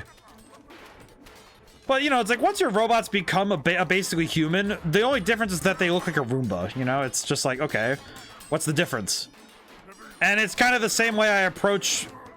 This is probably the most political I'll ever get. It's also how I approach people in general, where it's like, race, creed, clan, okay, you're a person, who cares?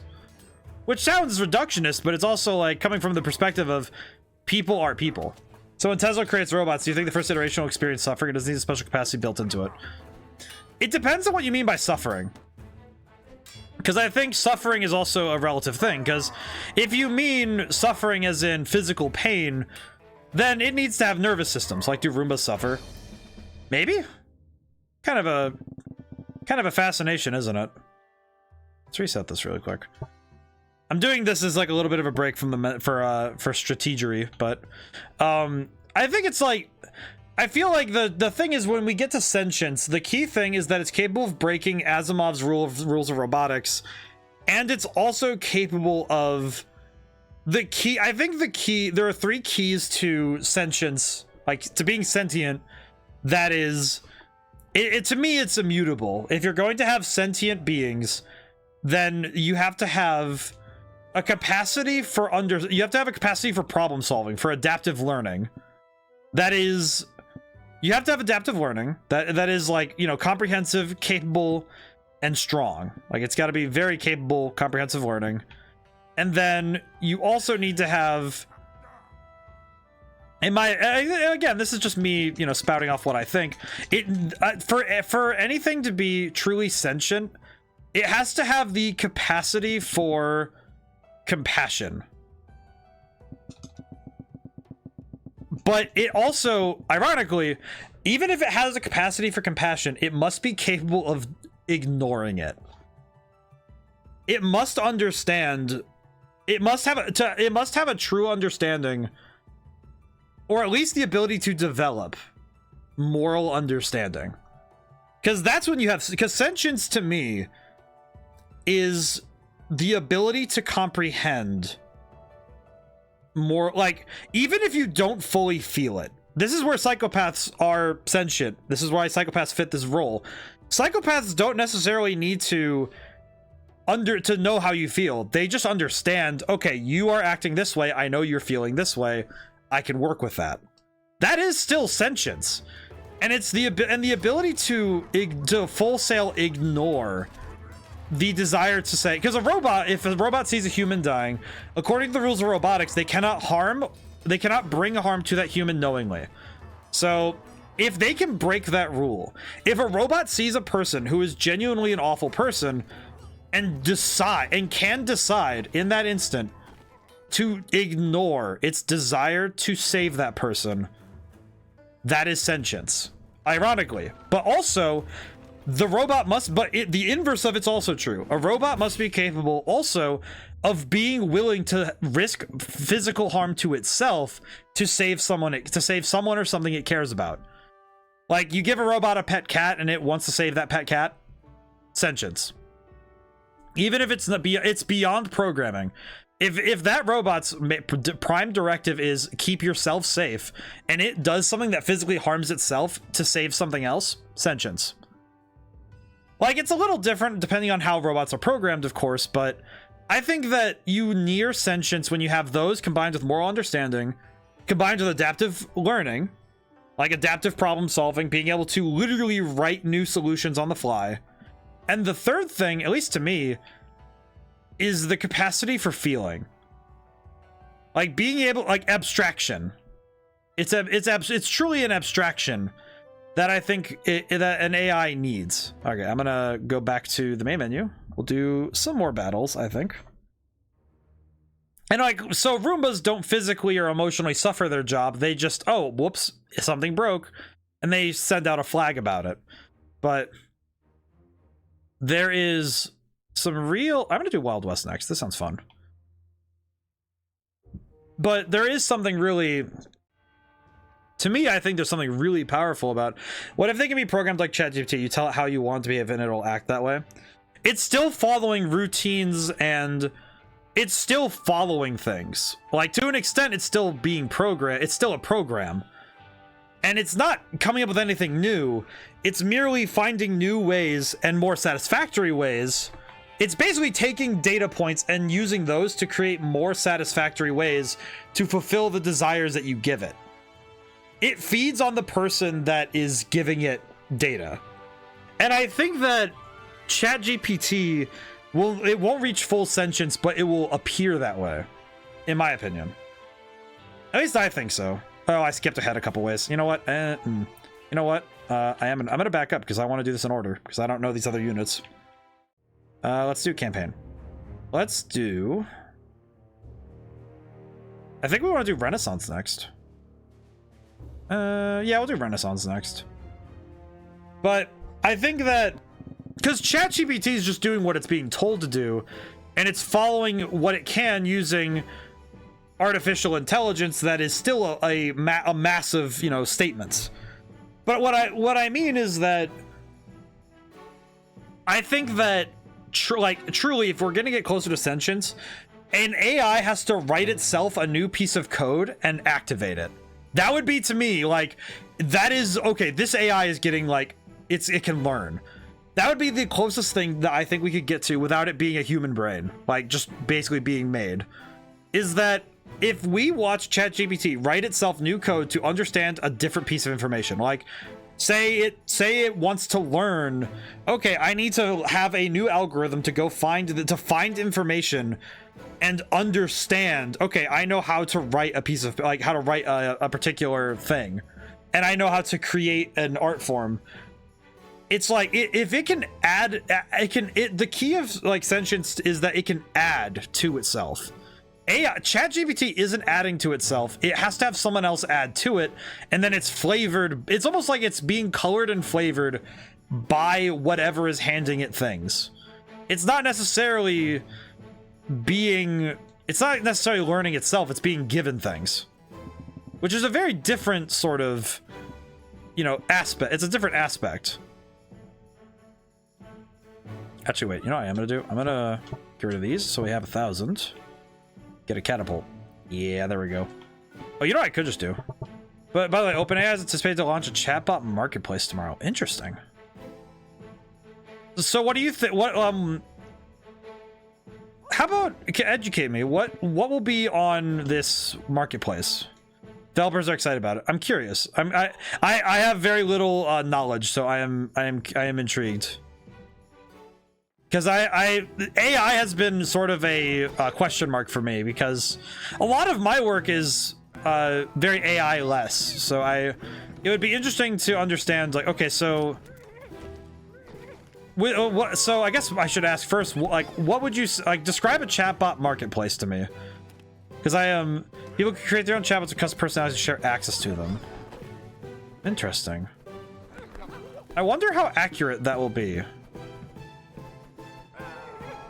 Like, I'm curious how, like, well, I guess I'm curious. Okay, what personalities do you think people will want to see the most? Because I think that would be kind of the big question mark for me is, okay, well, what would be the planned benefit, as it were?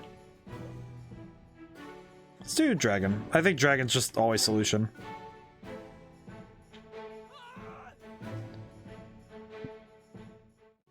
Go, lads, go. Destroy the French. Actually, these are Italians. I think they're Italian. What are you? You smell like Renaissance.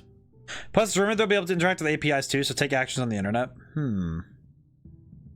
I feel like, and this sort of fits into what I just said earlier, that the trouble is that you would have to you'd have to outfit them first, right? Like, you have to decide, okay, what are you making? Like, I'm gonna go directly to, we're gonna make something, we're gonna do some awful stuff with this AI. I'm gonna go directly to it. Say you make a, like, let's say, I'm just doing this for the sake of scientific rigor. Let's just say girlfriend.exe has been activated. Okay, question. If we give it the ability to access the internet, we still have to outfit this character. We still have to we still make this person the way that we want them, we like perceive them to be. So we don't exactly we still don't quite reach a sentient being, but we do have something that is capable of certainly looking the part. Like, okay, yeah, this thing is talking the way we expect it to. It's capable of doing certain things, and oh look, we gave it access to the internet. The only thing I do worry is that if someone takes that too far and makes so the APIs can go between each other, that something might break, because it might end up getting caught in a loop. Because AI programmed things can still get caught in loops, and loops are exceptionally dangerous for anything programmed to get caught into. So I am more just, I might need to look into that and just like see what happens out of it, because I'm curious. Because I would like to see it and see what happens to it. Oh, he got sent to God. Uh-oh. These balloon archers are, uh-oh. Oh no. Oh no, they're taking him to God. Actually, wait, isn't this a whole mechanic in Phantom Pain? Yeah, I kind of guessed we got defeated by that one. Those balloons were cooking me right there. Oh wait, I know what I can do. Mammoth. Send an elephant. And I don't know, I guess a bunch of... Probably send some shield boys. Where are the shield boys? Shield boys, here we go. Go, lads. Amazing job, gent.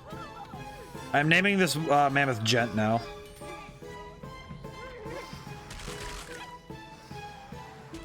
Oh, good lord. I think the mammoth's even gonna die.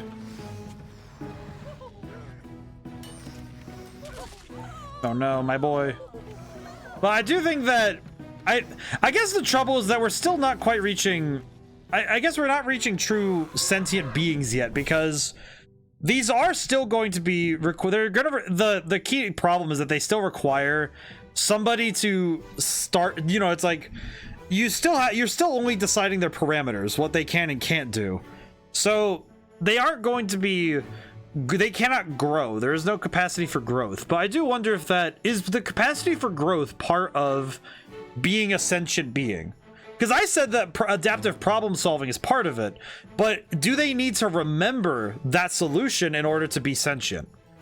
Like, say you have an AI, that can learn and adapt to any situation, but every single time it wins, it just resets. Like, it goes back home, it turns off. Okay, next day it has to resolve the problem again. Is that still sentient, or is it just a program? It's just a running program that starts and stops at random.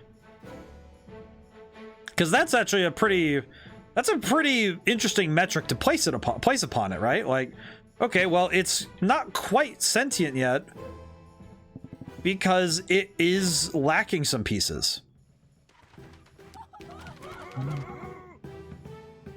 I'm surprised this guy. Oh, but it does make me wonder. Humans can have short-term memory loss. Right, precisely. So that's why I posed the question: does that mean that that negates its sentience? Because it is true. Like, okay, you can't rule out somebody being sentient just because they have short-term memory loss or they don't store things to memory, because they're clearly capable. But it does make you wonder. Okay, well, if we're considering we consider a robot. Okay, we have what do we define as sentient? Overall, like what do we define as sentient? Because I think artificial intelligence will make us ask that question a lot more often now that it's becoming a more common thing. Because okay, I think that did not go very well. Oh, they have guns, that's why. Good god, I did not realize they have firearms. That's perturbing. What if we have Menonki, and then some samurai? But that is something that is a fair question, though, right? That, okay, well, all right, so what else can we define? I'm gonna put this as an open question to chat. What else can we define sentient beings as? Because let's see. Let me grab my phone really quick.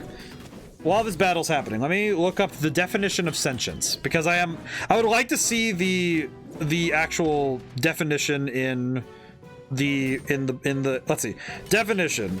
Sentience is the ability to experience feelings and sensations, first coined by philosophers in the 1630s for the concept of an ability to feel. Having the capacity to have feelings, that's it. Sentience. Let me see the Merriam-Webster dictionary. A sentient quality or state, feeling or sensation is distinguished from perception and thought. I see.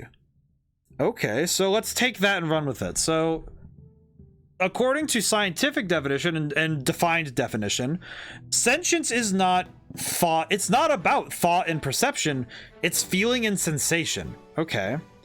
So human sentience, if it's all right, so let's take that. Let's alongside our angle of, okay, we're gonna look at it from the perspective of, okay, we have the angle of, okay, it has to be all these other things, but this definition means that, like, let's take our prior conversation, keep that in the back of our heads, and then engage with this new level. Because this says, okay, so the dictionary says feeling and sensation is what makes sentience.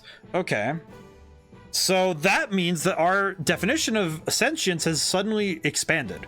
So anything that can have feelings and sensations. So that means that if a robot were to be sentient, it has to have feelings and sensations. And feelings are defined by abstract, that's an abstract thing, that is, they are capable of emotion.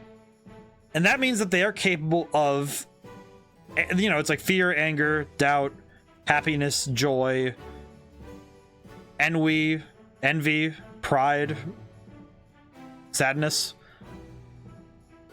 So they are very clearly capable of feeling something. So it is, if it's feeling that defines a sentient being, had this thought that the replaceability of parts of robots and AI makes their suffering less important?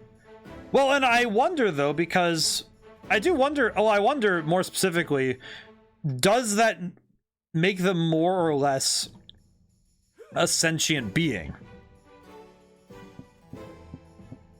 Because when you have the ability to replace your entire body, does that, like the suffering of losing an arm? Human arms can't be replaced, but robot arms will be easily replaced. Well, and see, you know what's a great example of this that I can point at that's very bizarre? Like, I'm pointing at this just because it does bring up a key, like a contradiction here. In Cyberpunk Edgerunners, it's a reality that people can replace their bodies just as easily, and what happens to them is that they become less human.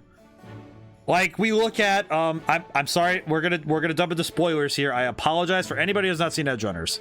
If you haven't, I don't know. Let me bring my boy up. While I'm in this spoiler section, and then it'll go away when I'm done on the spoiler section. However, David, the entire character of David, also, by the way, name for a character, like biblical names and that, excellent. But he loses his humanity the more he adds metal to his body. The more he replaces, the more he can replace, the less human he becomes. He loses his mind, and his mind is what makes him human. Oh, I thought this could be a Cyberpunk spoiler. I'm watching someone play that at the moment. Oh, the game. No, the anime, not the game. But no, not the game. The game kind of toys with this, but not as much. But the key thing is that the character they lose themselves. And looking at others and other media, all right, I can drop it down now. But looking at other media that, you know, when you look at other media that says this person is replacing pieces of themselves, and you see that they're losing themselves when they do so, I think it is true though that you lose one of the key components of being human is the capacity not just to suffer but to lose. And I think that for an AI would not be able to lose in the same way as a I don't want to say like normal human, but I want to say like, I would say like a human person would be able to lose like physically, like that's a physical loss. But I also think that an AI could get closer by having the feeling of loss elsewhere. Like, okay, this AI just lost their best friend, and they understand the gravity of grief. So I wonder if suffering for AI would be less about physical suffering and more about emotional suffering. Because I think that would be what an AI person would really be worried about, is not necessarily that they would ever, you know, like, oh, I lost my arm, what do you do? It's more like, oh, I could lose the people I love. And if a robot is built capable of loving somebody, that also implies that they're capable of losing, that they are capable of grief, which is arguably the most important piece of human existence, at least to me. I think grief is a very important aspect of being able to have the human experience. So I think that without grief, there is a great deal lost. So I think that when we start seeing, you know, sentient robots, I think it'll be when we have robots burying their dead or doing like other, maybe not burying their dead, but perhaps a rite of passage thing, like okay, this robot, you know, finally went over the deep end or broke, or, you know, their you know, servers got broken, ran to do laundry real quick, came back to losing an arm. A little bit. But the key, we were talking about the philosophy of sentience, and it's a whole we've been on this whole topic. It's actually been really fascinating to think about, because we've been talking about sentience, and I wonder though that Like, okay, so if AI, because I think AI would actually form their own culture, much like how, you know, various cultures of the world turn to doing, you know, like we have wakes for, you know, we have wakes in some places, we have celebrations of life, we have funerals, we have funerary things. We also have cultural things like, what do you do every day for dinner? What do you do as like your nuclear family? You know, what do you do with the family you have? What do you do holidays? What do you do? You know, and that's the sort of thing that we don't think about, but I think AI would end up forming a very unique culture because they don't have the same ideas as we do. So and I don't think this is a particular place of against or for AI being sentient. It's more like, I'm fascinated to think about what could possibly be considered, you know, a sentient entity. This is a really fun question, by the way. I really love this. I don't know. I think it's a really interesting question with a lot of angles to take, you know? Okay, actually, wait. Get rid of these. But I think we could get to a point where AI actually do have real sentience. I think it's just, I think when we get there, I just hope that we're ready for it, you know? Like, there's a lot there that could go horribly wrong. Because on the one hand, we could end up with something cool, like, I would say, let's see, what would be cool? Well, all right, question. What do you guys think would be the most positive example of AI? And what would be the most negative example? And my personal negative example is not, I don't know if it's the one that people would, I don't know if people would jump to it right away. Now thinking about it. I don't know, I'm gonna think really hard about what's the worst version of AI we could end up with if we ended up with like bad, like evil AI, as it were, like a thing that wants to just kill people. So I'm trying to think of one that would be like genuinely awful to have to deal with.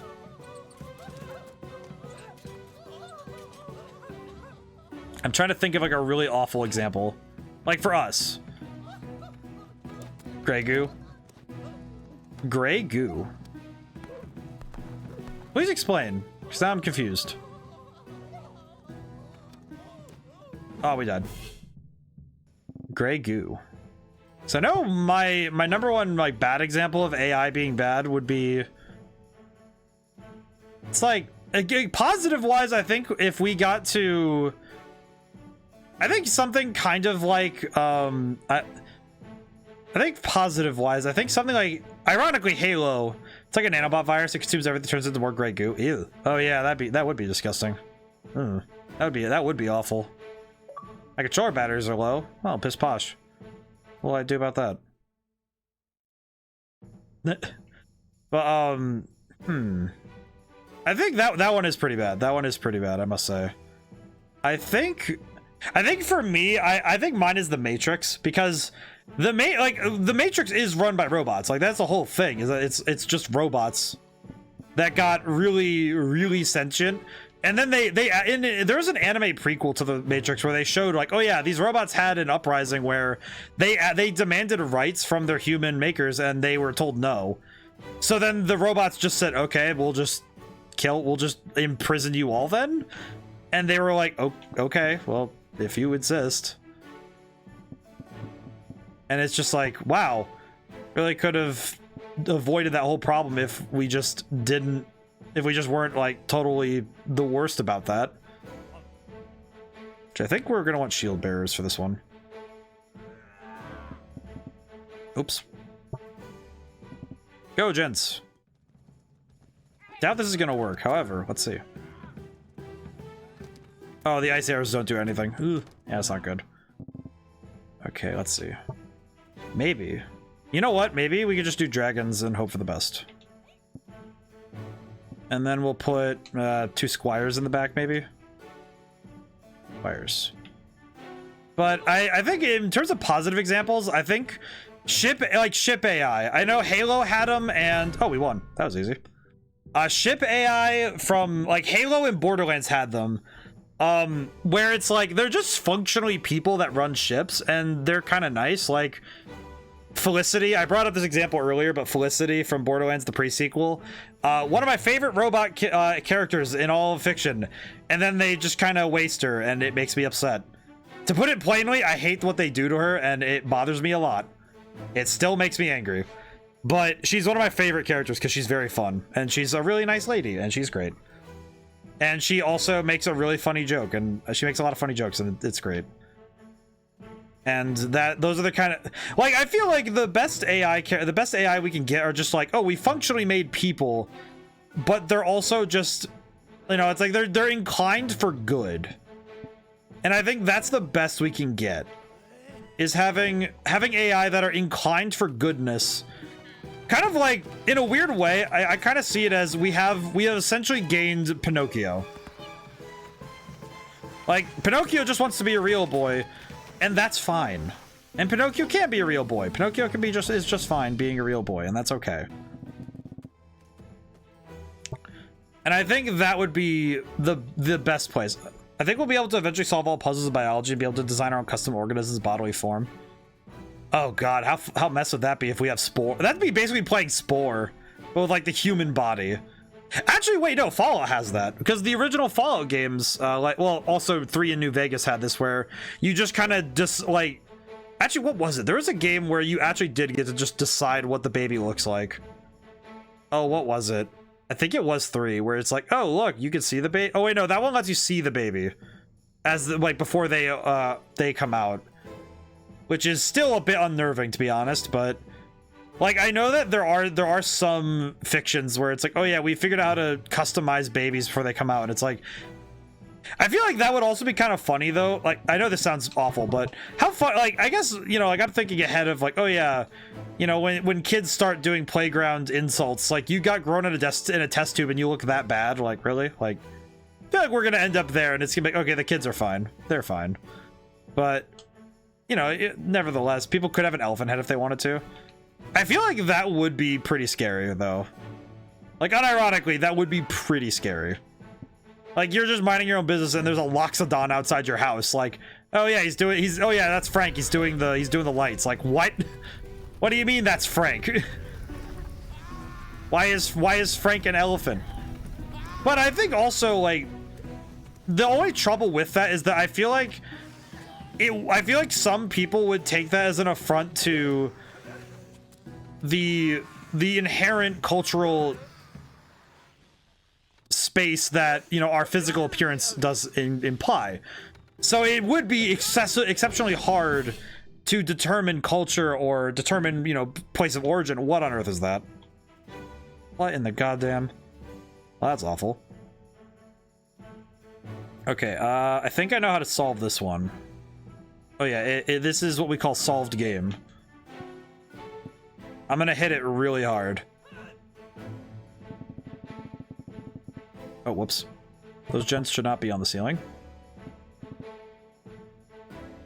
Alright, lads, get in there and do your job. That did not work at all. Gents, what do I not pay you to do? Truly. What a shame.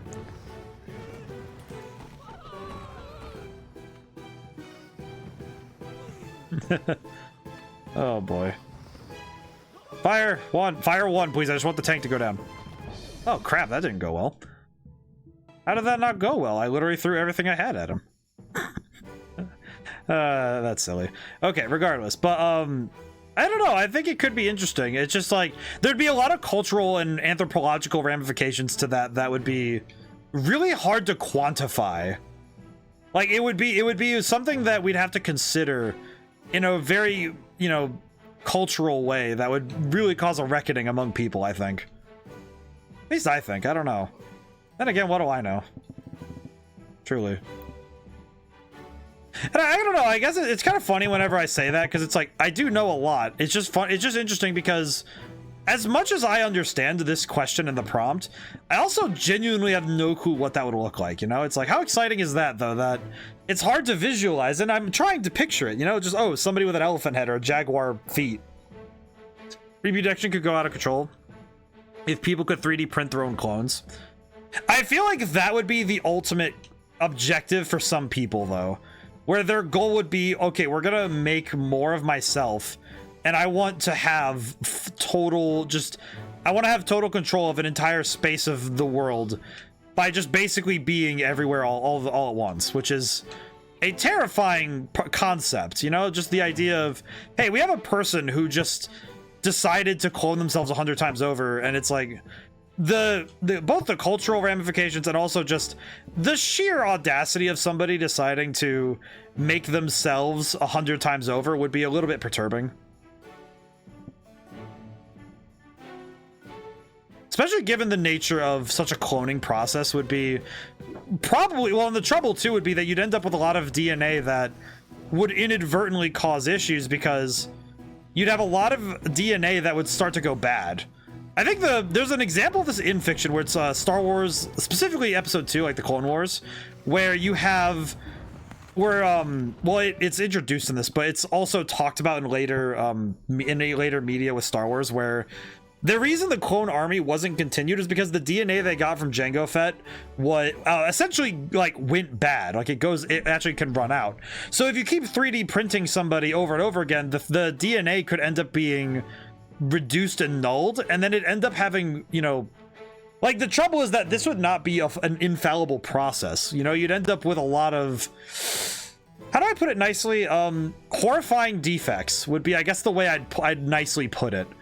Where you'd end up with a lot of people, like a lot of beings being made that should not exist. That is, you know, that is like you are creating something you really should have considered closer not to do.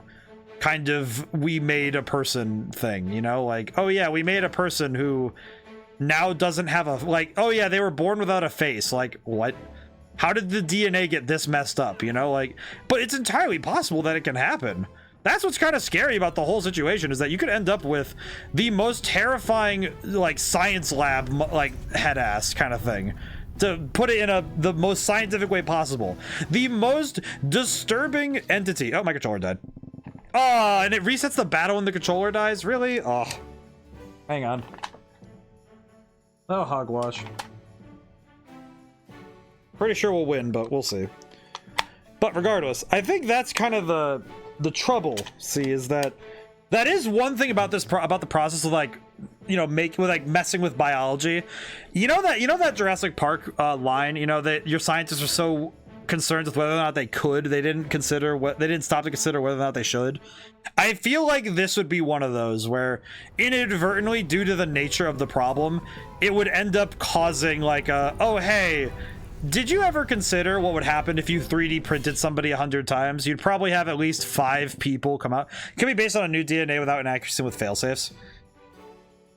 See, this is kind of, well, see, Julian, this is where I will also point to Jurassic Park. They used they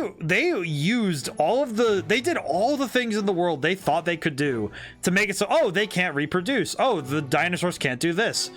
They won't be able to figure this out. They won't be able to get out of their enclosures. Life finds a way, and unfortunately, life also finds a way to make the most horrifying things.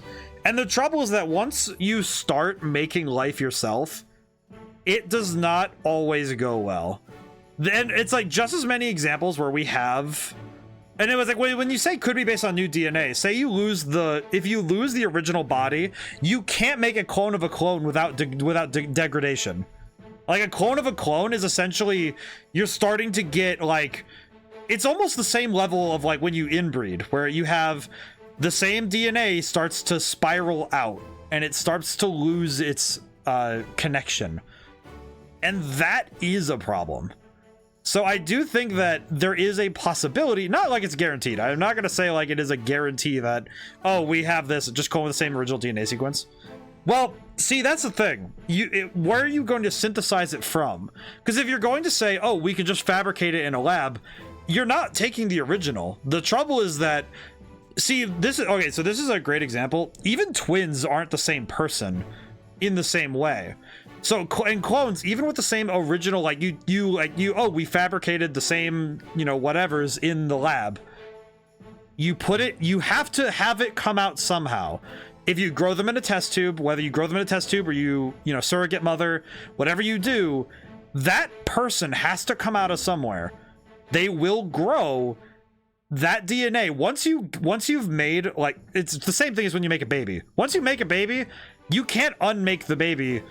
All right, out of context, don't do anything with that line. But the key thing is that you can't, that child, once you make a complex enough person, like a being, like you make a human infant, you have no control.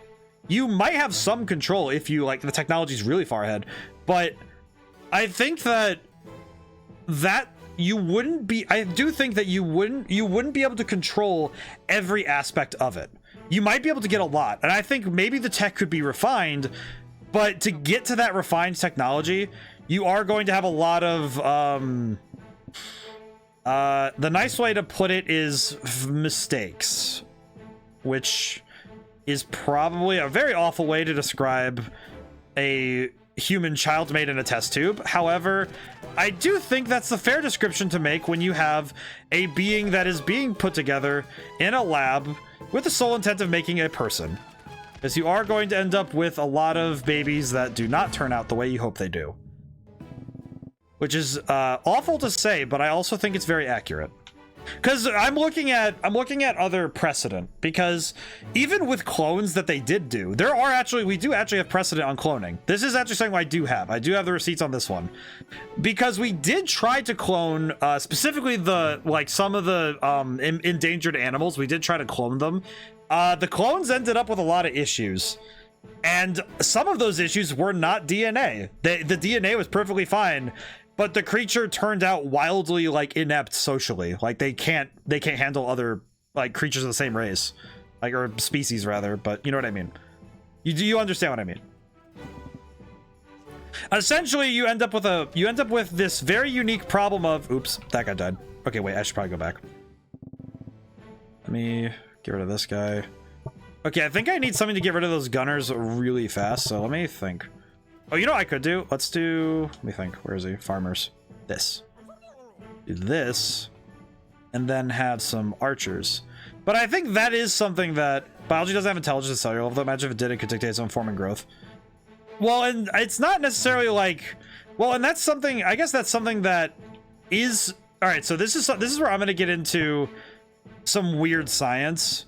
And this is not just me wanting to reference my favorite Oingo Boingo song. However, weird science, though, weird bit. This is something intriguing. We do have, it to some level, a level of instinct that comes with our DNA. Like, our body understands how to breathe, and it understands how to do a great number of other things because our DNA and our body is formed in a very specific way. So I do think there might, like, I'm not saying it's, and I'm not, remember, this is not a guarantee, this is hypotheticals. There is a possibility that in trying to create a being, you know, through this method, that we end up with, frankly, something that could lack those instincts, right? Like, say with, like, the endangered animals, if you end up with a creature that straight up does not understand, hey, I need to hunt to eat food, or hey, I understand this is food, what do you do? What do you do about that? You can't, because especially with a human being, it's like, we've seen what happens to a human brain, because the human brain can have a lot of issues when it comes to, like, if there's an abnormality. I actually took a class on this, which was really, at points depressing, at other points intriguing, where you have this very, frankly, sad sort of state of, oh yeah, we have a person whose brain straight up says, hey, I need to, like, rip my arm, like, rip through my skin. Like, okay, the human brain can be a very temperamental thing. So I do wonder if, oh, we lost. I see. So I just wonder if, you know, trying to play with DNA in this way, I wonder if something like this could happen where you end up with an unfortunate problem of, oh yeah, this entity is having some issues. So I am curious to it. I don't think, like, that's the thing. Again, we're dealing with a lot of hypotheticals, right? Like, oh wait, no, I know what I can do. Wait a minute, I know what I can do.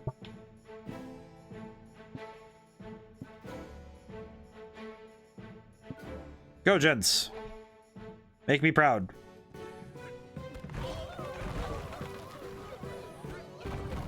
That could not have gone any worse. Oh, wait. Let's see how it goes. Get this boy and his silly horse. Get him. Get him, lads. Good job. But I hope instincts would be still built. It would be built in still. Well, that's the thing. We'd hope, but we don't know. Because that's something that we wouldn't be able to find out until we made our first synthetic person, you know? It's like, oh yeah, we made a synthetic person. We don't know if it works. We just know that we tried.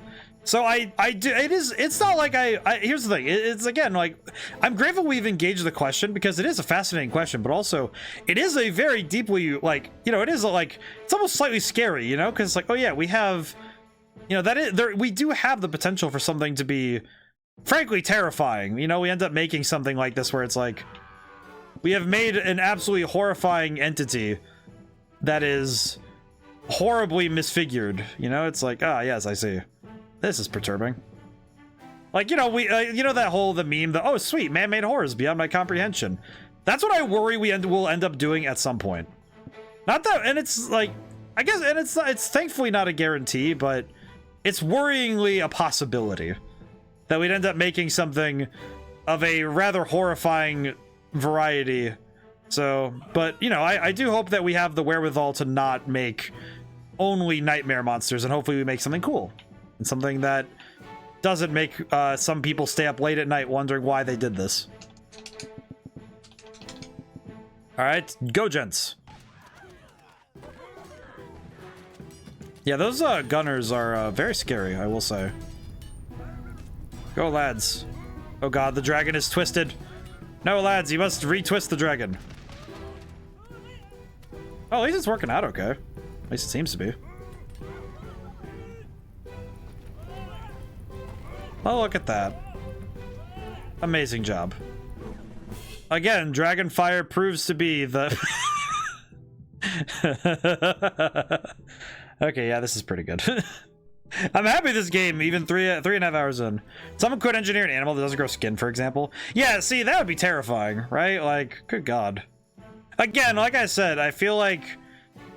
I just hope that whatever scientists we have that decide to come up with the weird stuff, I just hope that they don't really, like, decide to make something awful. Just, like, please, for the love of God. You know, just, like, of all things, I hope we don't end up with something, like, some really god-awful stuff. Like, I think the thing that would scare me the most is if somebody says, hey, Jurassic Park is my inspiration, and I'm like, oh no. I feel like Jurassic Park is the best example of what not to do when given the ability to make, making biological nightmares, you know? It's like, probably the scariest version of, hey, we made a bunch of animals that are capable of, you know, we remade the Velociraptor. Like, why would you do this? That is an invasive species in, like, at least 3 states in America. And probably Canada. Wow, those gunners really did mess me up, huh? Unfortunate. These musketeers are... Wait. Do we have musketeers out there now? Oh! Musketeers. Oh, God. But I think that is something that I hope that scientists... This is why I think scientists need to take ethics courses.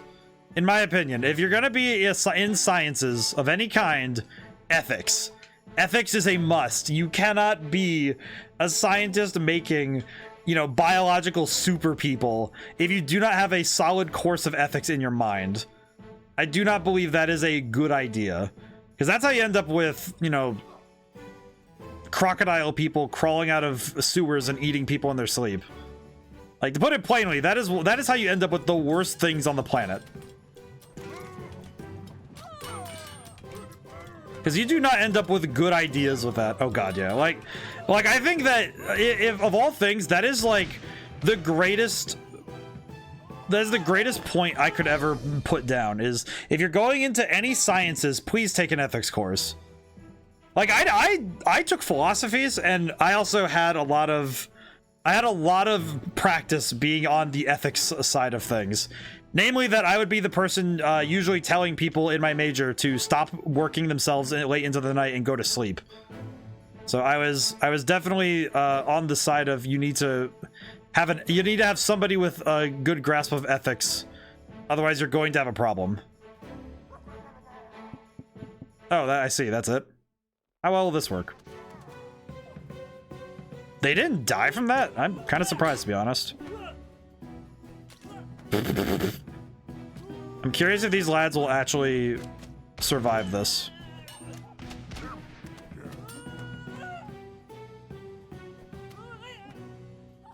Who are these lads? Where did they come from?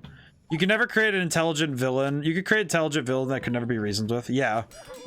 That's kind of one thing that would scare me about... Okay, where did they come from? Oh, they came from up there? What nonsense is that? Why did they get to start on my side? That's weird. I think that's something that would be... Because that's something like the... Sort of like the... What was posed in the Jurassic World with Indominus Rex, where it's... Hey, we created a dinosaur that is straight up capable of a lot of really intelligent BS that you can't talk to because it doesn't speak English. It kills. That's its job, is to attack and murder. Like, we created the ultimate predator for a zoo exhibit, and we got surprised when it came out and murdered everybody. Like, what? Like, seriously? You created a super weapon that can straight up turn invisible, eat people, and enjoys the hunting for sport, and you said, oh, we didn't realize it would eat us for sport. It's like, what sort of haberdashery are you on? As speed running getting sent to the morgue. As some stupidity. That's terrible.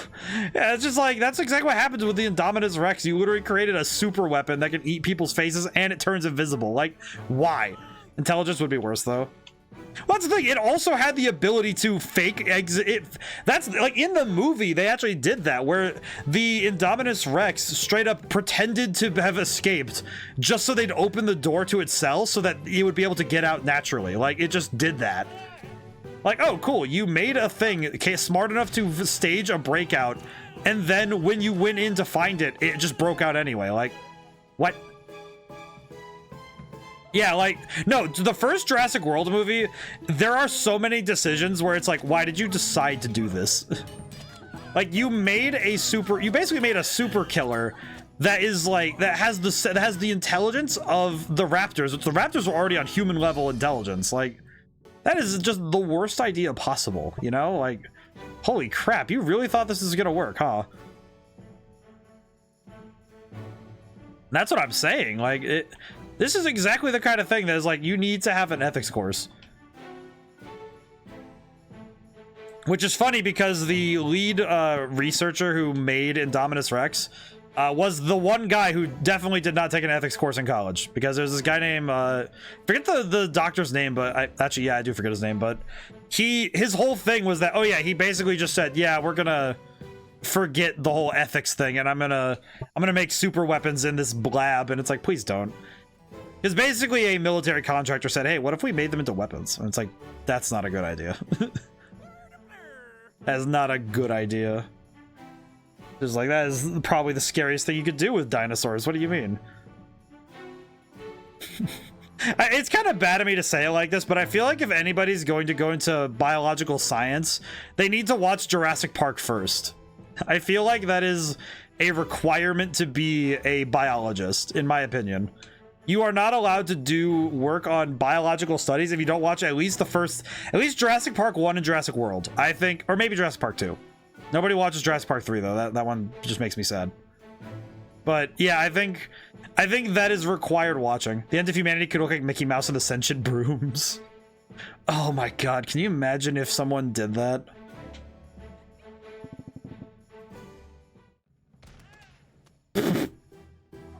What? How did these lads survive that? How did they survive that bullet hole?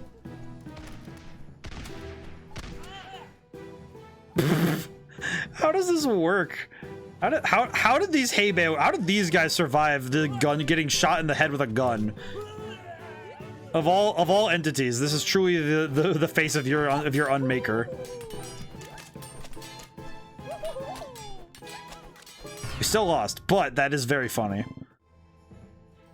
But I feel like you know what though? I feel like if someone made a sentient race of mice that were that big, I feel like we'd have bigger problems on our hands. Let's do monkey and 800. Let's do... Okay, ironically, I kind of am tempted. All right, no, let's do shield bearers. 1, 2, 3, 4, 8. Go! Go, monkey. Oh, whoops, I'm pressing the wrong button. I guess it's one of those things that, yeah, I think when it comes to, you know, scientific experiments, I think that you need to be aware of what the ramifications of the work could be, you know? That is an important aspect of all scientific endeavors.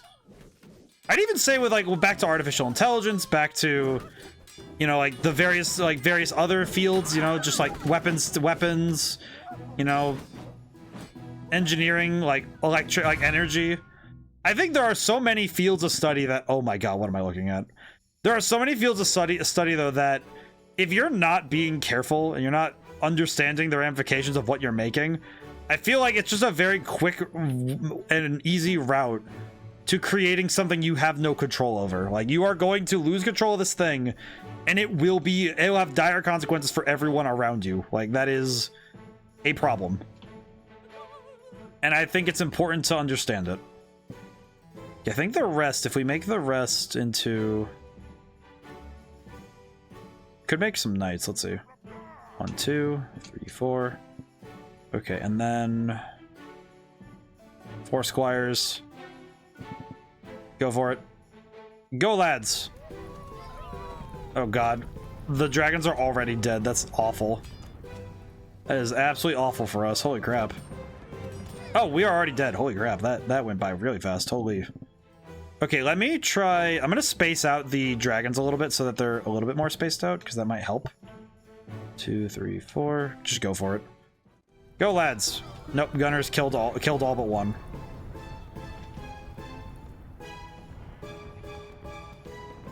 Oh, good lord. Okay, well, the gunners got hit by that, so that's not awful, but... Yeesh. Nope, that didn't go very well.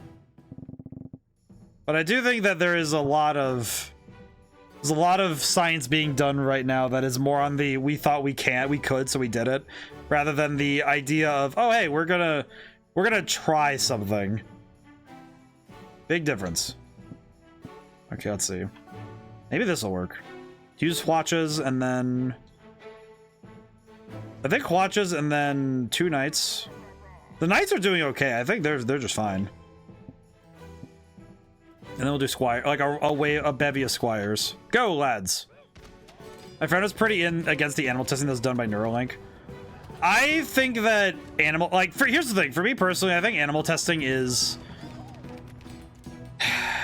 The trouble is that it's a very outdated, it's a very outdated method for testing in general, because it's already been proven to be a very unethical method to test this sort of thing, to put it plainly.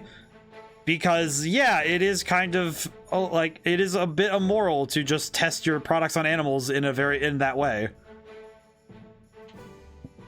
But I also think that the trouble is then that, okay, if you're not going to test it this way, how do you want to test it? And it's like, well, that's a tough one, isn't it? Let's see. I think I'm going to go with the, oh wait, you know what? I have an idea.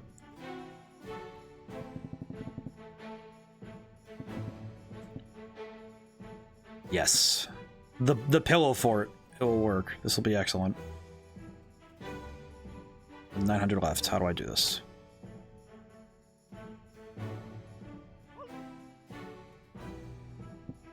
But I think that animal testing is... He thinks we should have gone straight to volunteering humans. Well, I think specifically when we say volunteering humans, I think what it should be is specifically like asking for volunteers, like paying people directly, like, hey, we're gonna pay you X amount of money to test this thing, with the understanding that this could go wrong. I think that the idea of, oh, we're going to just like volunteer other people to do it is a very not cool thing to do. That is awful. In my opinion, that would be awful. However, I do think that we probably, like, not to be like, I guess not to make this weird, not to like be like kind of sad, like sad about it. There are a lot of people that if you promise them to pay them like $15,000 and they sign a waiver, I'm pretty sure they would have gone to testing it. Like, yeah, you give them a legal waiver saying this is what could happen to you when this happens, and they sign that waiver. Yeah, it's out of your hands. You can do that. That's fine. But it's like, I feel like citing the experiment where 2 monkeys were decapitated and had their heads swapped is why animal testing is problematic. Well, yeah, that is just problematic.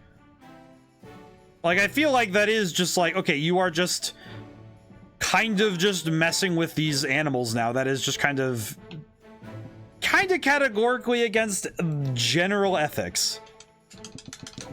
Which is where I think the problem lies, is that I think it would be very hard to do ethical testing on something like a neural link without having to, like, you know, ask for volunteers, like having to ask people to test it, because trying to just putting it on the impetus of monkeys is kind of awful, just categorically. But also, man, I'm pretty sure that it is also technically, like, you're not supposed to do it. Like, it's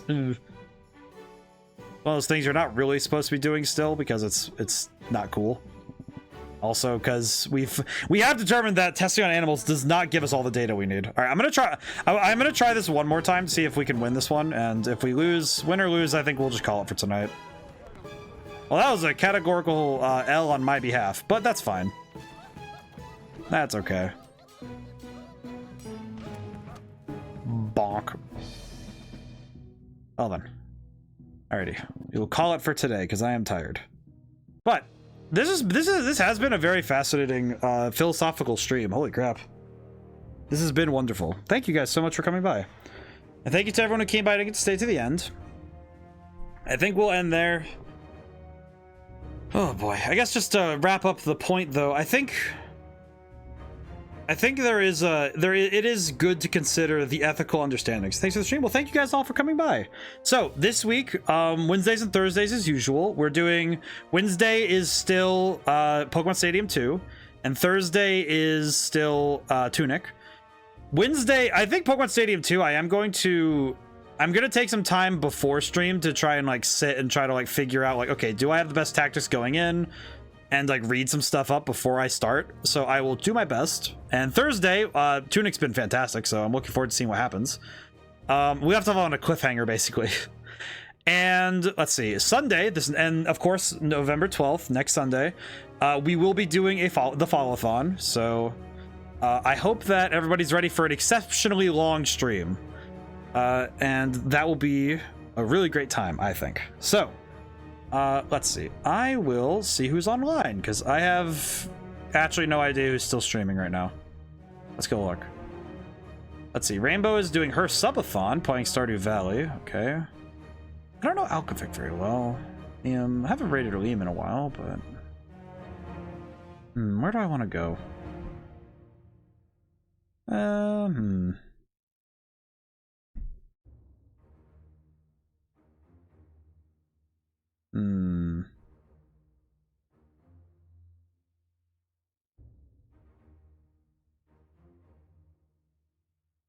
Well, I've never seen Code Veronica, so that could be fun. Let's go raid someone new. I'll go raid someone new today. Hopefully they appreciate it. Alrighty.